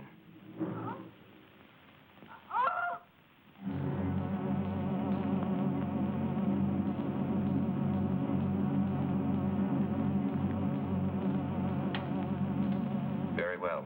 We shall remain in contact. Why don't you take a walk? You don't have to be here, and you'll be safe. After everything I've said, you're still going to go through with it? I must have the courage of my convictions. Zontar is as weak as you are. He's hiding in a cave, forcing humans to do his rotten work. He's afraid of strength. And that means Kurt Taylor. I'm sorry, Martha. I have to meet Kurt.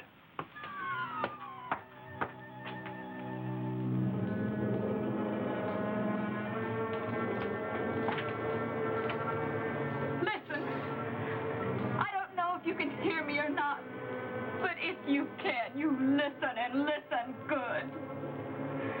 I hate your living guts for what you've done to my husband and my world.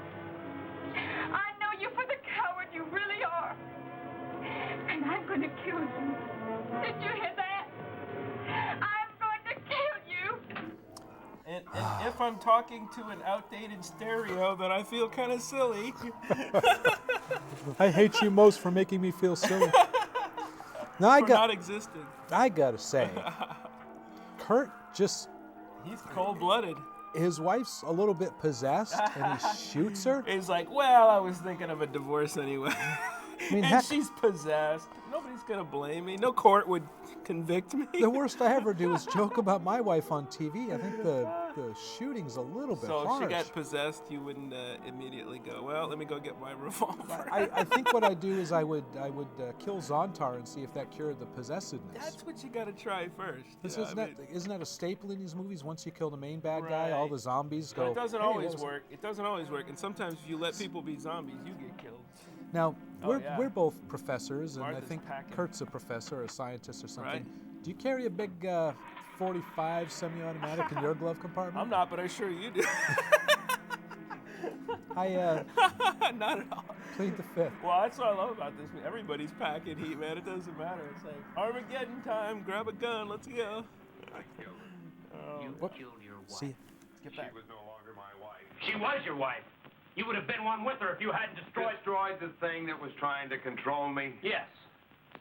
Why shouldn't I destroy it? And I should destroy you, too. Go ahead and kill me. What good would it do you? Listen, Keith. You're the only one that can help. You know all about Zontar. He's been playing you for a sucker. He understood and praised my work. He was using your human emotions, your desires to help your race, your dreams of freedom. He was using these to help him destroy the world. No. Look, he has no feelings. He has to have someone do that for him. And that someone is you. I've got to have time to think. You do that. You do that.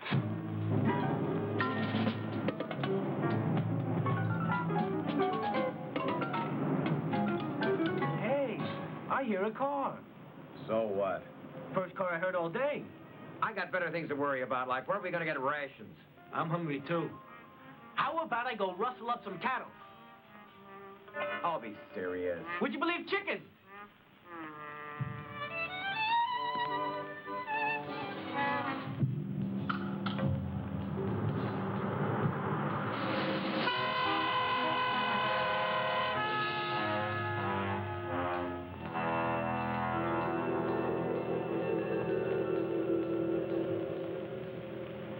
Supposing you're right. I know I'm right. Zontar reasons, concludes, and destroys. Have I reached you? I don't know, Kurt. For the first time, I'm confused.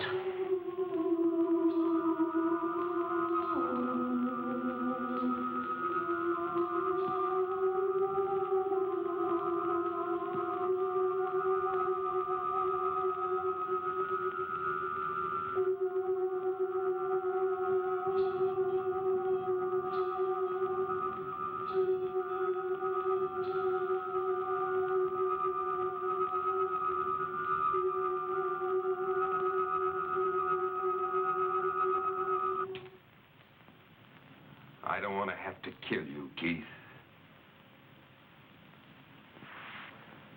I was supposed to kill you. Zontar's orders.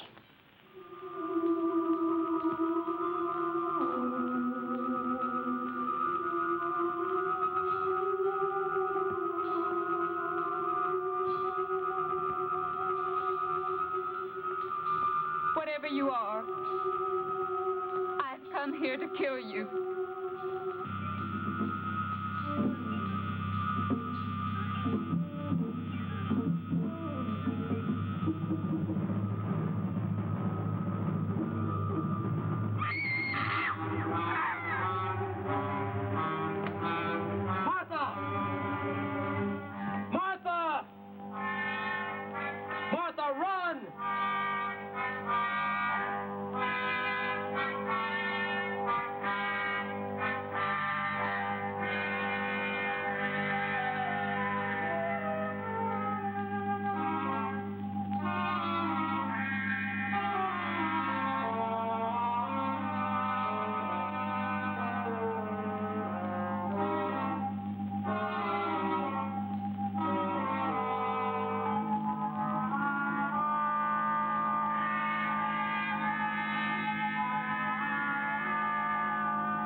Zontar, you're slimy, horrible.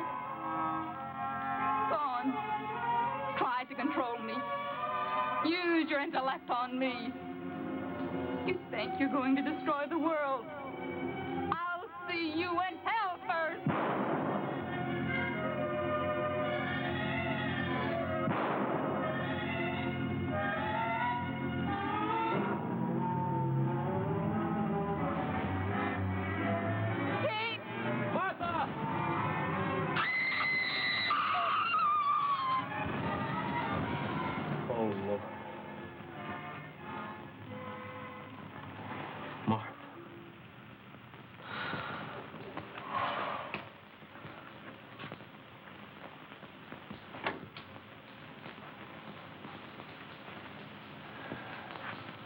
Now are you going to help me destroy him?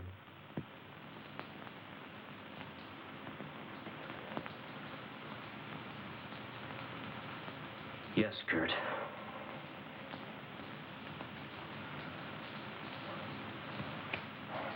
Now, the minute the installation had been possessed by the injector pods, you take care of them. I'm going to the cave. Here, take my gun. Guns won't hurt him, Kurt. But I've got something that will. Something that not even you've seen yet. What's that?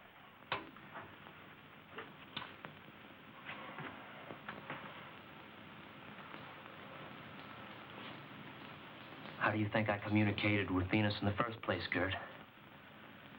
By a laser principle that not even the government and all its millions have perfected yet. This beam gun contains a plutonium ruby crystal. It's capable of fantastic bursts of power. It'll be enough to blast them apart. It's the only thing on Earth that will. Let's go. Plutonium ruby crystal, huh? Absolutely. So all you need to defeat a Venusian, or yeah, Venusian, is a turkey baster with a plutonium ruby crystal in it and a little piece of gold cord wrapped around it. Oh. So we've lost our other gal here. The Martha went down to the caves on her own. And I like Keith's like finally. Okay, well now that Zontar's killed my wife, I guess I should turn against him. Now that's just uncool. You crossed the line. That's Oh my God, Zontar! Hey, look, the soldier's smarter than Martha. I'm out of here. Some hideous alien life form. Maybe a gun won't work. Did he describe that as a silly Boyd? Yeah, I love their little linguistic jokes here. It's the height of the humor you get in this movie. Yeah, I don't get a regional sense from this movie. For some reason, there's a base out in the desert. I think it's out in the west. Yeah. But we've obviously got ourselves a Brooklyn soldier here. Right. It's hilarious. Thought I saw silly Boyd. Yeah, I agree with you. I think that the frickin' frat comedy relief added nothing to the movie. Yeah, I mean, and it's funny because most, nowadays, of course, all movies realize, oh, if you have the military in there, that's an excuse to have, if you want to fire guns, have these guys fire some guns and let's make it interesting. Jet is on the installation strip. Yeah. Yes, I've been told. More techno babble. Blah, blah, blah, blah. Hey, these are the guys that killed that other scientist lady, aren't Yeah, they? she went pretty brutally. I don't care for them. I'm sort of wishing them ill. I'm getting things Zontar is like a misogynist or something. Well, that's true. That's true. We've offed 3 women. How many guys have we offed? There's been a couple. It's the newspaper guy? Yeah. Now we answer the question why this guy never starred in action movies. And why these guys never acted again. He's doing okay. He kneeled down. Oh, General, no! Oh. Watch out for the big electric... Didn't they warn him? They totally warned him. Oh, I guess man. it was that gut shot that... Did you notice that the second lab guy reacted to being shot in the gut before he was shot? He's like, oh, it wasn't my turn. Oopsie. Oh, poor General. He wasn't such a bad guy. He just got shot up with an injector pod. I mean, who among us has not been the victim of an injectopod from Venus? I couldn't count for my actions if that happened to me. Do you like these cars? Not really. Do you? Oh, I've always wanted a Jeep. Easy. You know where Jeep comes from? No. The name? GP, General Purpose Vehicle. Hold it. GP.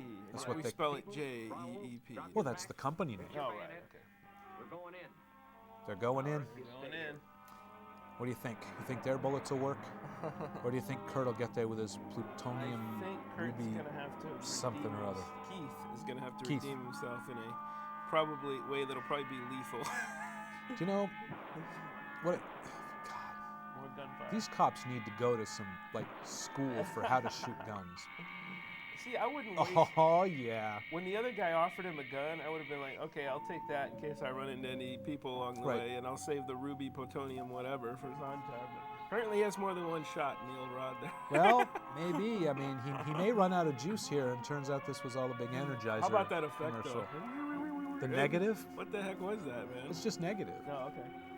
It looked like they threw in some weird, I don't know. A little bit of colorization smudge on or it. something. Well, we're getting close to the end, and we don't want to talk over the big finale. Big climactic battle with Zontar. And trust me, folks, it's going to be worth it. The battle is epic. So worth it. Epic. I wonder if these caves are in Missouri. There are caves around here. And are those stalactites or stalagmites? Stalactites are on the roof, and stalagmites are on the ceiling. How do I remember that? Oh, God. The stalactites hang tight from the ceiling, and the ones from the floor might make it to the ceiling. Yes, that's what the cave tour people told me. Anyway, I think we ought to let Keith... Who the hell names the good guy and the bad guy, both with K names that are one syllable? Dude, it's not fair to people like me. It was symbolism. Huh? Never mind. All right, go Keith, go. All right, see you at the end. Why did I salute?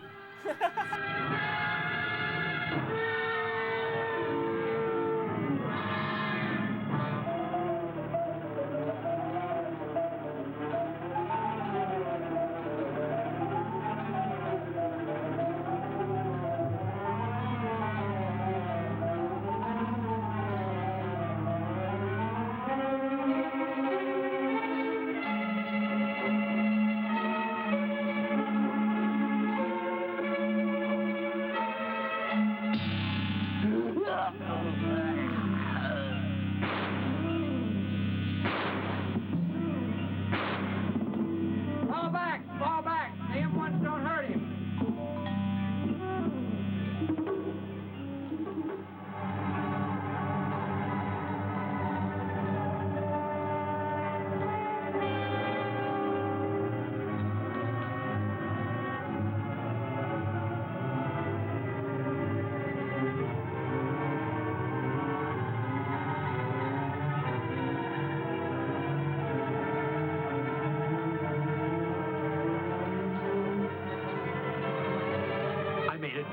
For you to come here.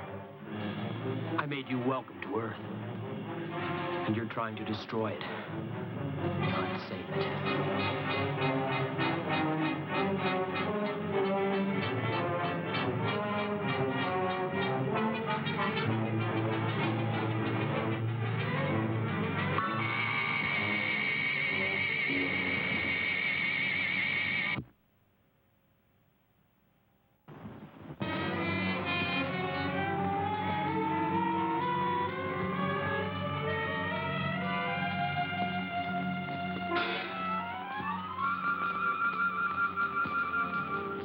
didn't want to see them. Dead? Yeah. Dead, both of them. He acted like he knew that thing. He did. Keith Ritchie came to realize at the loss of his own life that man is the greatest creature in the universe. He learned that a measure of perfection can only be slowly attained from within ourselves. He sought a different path and found death, fire, disillusionment, loss. War, misery, and suffering have always been with us, and we shall always strive to overcome them. But the answer is to be found from within, not from without. It must come from learning. It must come from the very heart of man himself. Let that be a lesson to all of us. True change comes from within, not from without. Thanks, Dr. Phil. When you try to get change from without, you end up with pain, inconvenience, fire, and psoriasis. What impression could you possibly be doing there, Mr. Ross? I was going for Dr. Phil, but I think I got a little W in there. A little bit of W. Sorry about that, Dub. Dub's a big fan of the show. Oh yeah. He can't follow all of the movies, but he keeps up fairly well with our banter. Too busy reading his Shakespeare's. Oh, Anywho, we're so fired. That was a heavy-handed ending, I gotta admit. The moralizing voice telling you to... How many of our movies have ended that way? A couple. We know the Teenagers from Outer Space ended preachily. Right, I think that our Phantom Planet definitely was preachy. Even Jesse James was... Hooray for Santa Claus. Just, they just played the music. So that was already Santa Claus Conquers the Martians. I think I'd almost rather be preached at than... But there was some cool images at the end, at least. I thought that was just the way they, the camera was sort of showing all the carnage that's been wrought. The trite and heavy-handed snapshot of destruction and despair. And I like that the general, when they warned him earlier in the movie, like, don't go near that general. You could be fried. There's like 1 million volts going through there. That was a nice little... They came back to the end, and the general got fried. Oh, well. It's not the volts that kill you. What is it? It's the amps. You can have a lot of volts and very few amps. That's what those... You've seen those Tesla coils? Okay. Or whatever they are. They're in the glass bulb, and you can touch them, and they got all the electricity and stuff. There's a lot of volts in there, but not very many amps. And I'm probably going to hear from the physics instructor tomorrow. He's going to tell me you got that backwards or something. Go, yeah, sure. Encourage the kids to go out and touch high-voltage stuff because it can't hurt them. Well, speaking of bolts and amps, we've got and lasers. And lasers. It's a giant frickin' laser, people. How much does a giant frickin' laser cost? Say hello to my little friend. No, this is what you call your basic Zontar killer here. And frankly, we're not... we like Zontar. In fact, I think you said we might want to dial them up later, but... I just wanted to show the folks frankly, the one thing the movie never pointed out was why Keith had this weapon just sitting around. If he really loved Zontar so much, why did he keep a little weapon that could kill him? But yes, Zontar, I am your only friend, and also the only person who knows how to destroy you. But we're not going to kill Zontar. We like him. So I just wanted to show the viewers how this little puppy works. You just got to take the safety off here and just point and click. Wow, that baby packs a punch. That works good. I'm impressed. But you got to be careful. You got to take it out to the firing range a couple times. Oh yeah. Before you take on Zontar. You may have to take it to a new firing range each time you use it. But, yeah. Well, I was struck by, or not struck by, but taken back in time by looking at Keith's enormous stereo system. Or whatever it was that he contacted Zontar with. Right, yeah. The 6 foot tall, this big across, reminding me of hi-fi systems back in the day. Yeah. It used to be that, for those of you kids in the audience, a hi-fi means high fidelity stereo system. Usually that means nothing to them. Right. Came with a turntable on the top for records. They kind of look like CDs, but they were black and had grooves in them, hence groovy. And today you guys got iPods, which are like this big. So we've gone from these big boxy things down to something the size of I don't know, a pack of gum, for example. Not a walnut? Not a walnut. Didn't I say earlier we never had to do a second take of anything? Anyway, Zontar summoning devices have also decreased in size. I've got one here. Very nice. And it's this is better than anything the government could come up with all of their millions of dollars. That's right, and, 50 million. That's right. All I have to do is set a couple of these buttons and turn a knob, and we should be able to talk to our buddy Zontar. Yeah, I sent you guys a memo, and I'm going to need you to go ahead and find me a cave. Hey, Zonty. How you doing? Do you mind if we call you Zonty? Yeah, I'm going to have to ask you to go ahead and use my full name, which is untranslatable in any English and Earth language, but would you sound something like Zontar? And if you could do that, that'd be great. Oh, sure, Zontar. I don't know. If it's untranslatable, how can we call him Zontar? It does sound like Zontar is pretty common to most of our languages. Yeah. Hey, Zontar, what is it you want us to do for you? Yeah, I'm going to have to go ahead and ask you to find me a cave to help me take over the world. If you could go ahead and do that, yeah, that'd be great. And I'll make sure you get another copy of that memo. Wait a minute. We're just professors, Zontar. We don't know anything about finding a cave. Just cable access TV show hosts. Yeah, okay. Well, I guess I'll just have to go ahead and find some more useful Earthlings. Well, you know, we could probably hook you up with some more qualified college professors to help you out. Yeah, I'm pretty sure I said useful. Zontar, that's harsh. And after I vowed not to use the weapon on you, too. Man. Yeah, those of you who can't do, I'm going to go ahead and ask you to teach. Oh, thanks a lot. Yeah, we haven't heard that before. Well, you know, Zontar, we do have a show to do here. I think we really need to get back to it. Yeah. Ooh, yeah. Well, about that, your viewers are ready to go ahead and get some sleep, so I'm going to need you to, sign off. If you could go ahead and do that, yeah, that'd be great. Uh-oh. This has been Popcorn. I'm Skyler. I'm Tim. Until next time, keep popping, Colonel.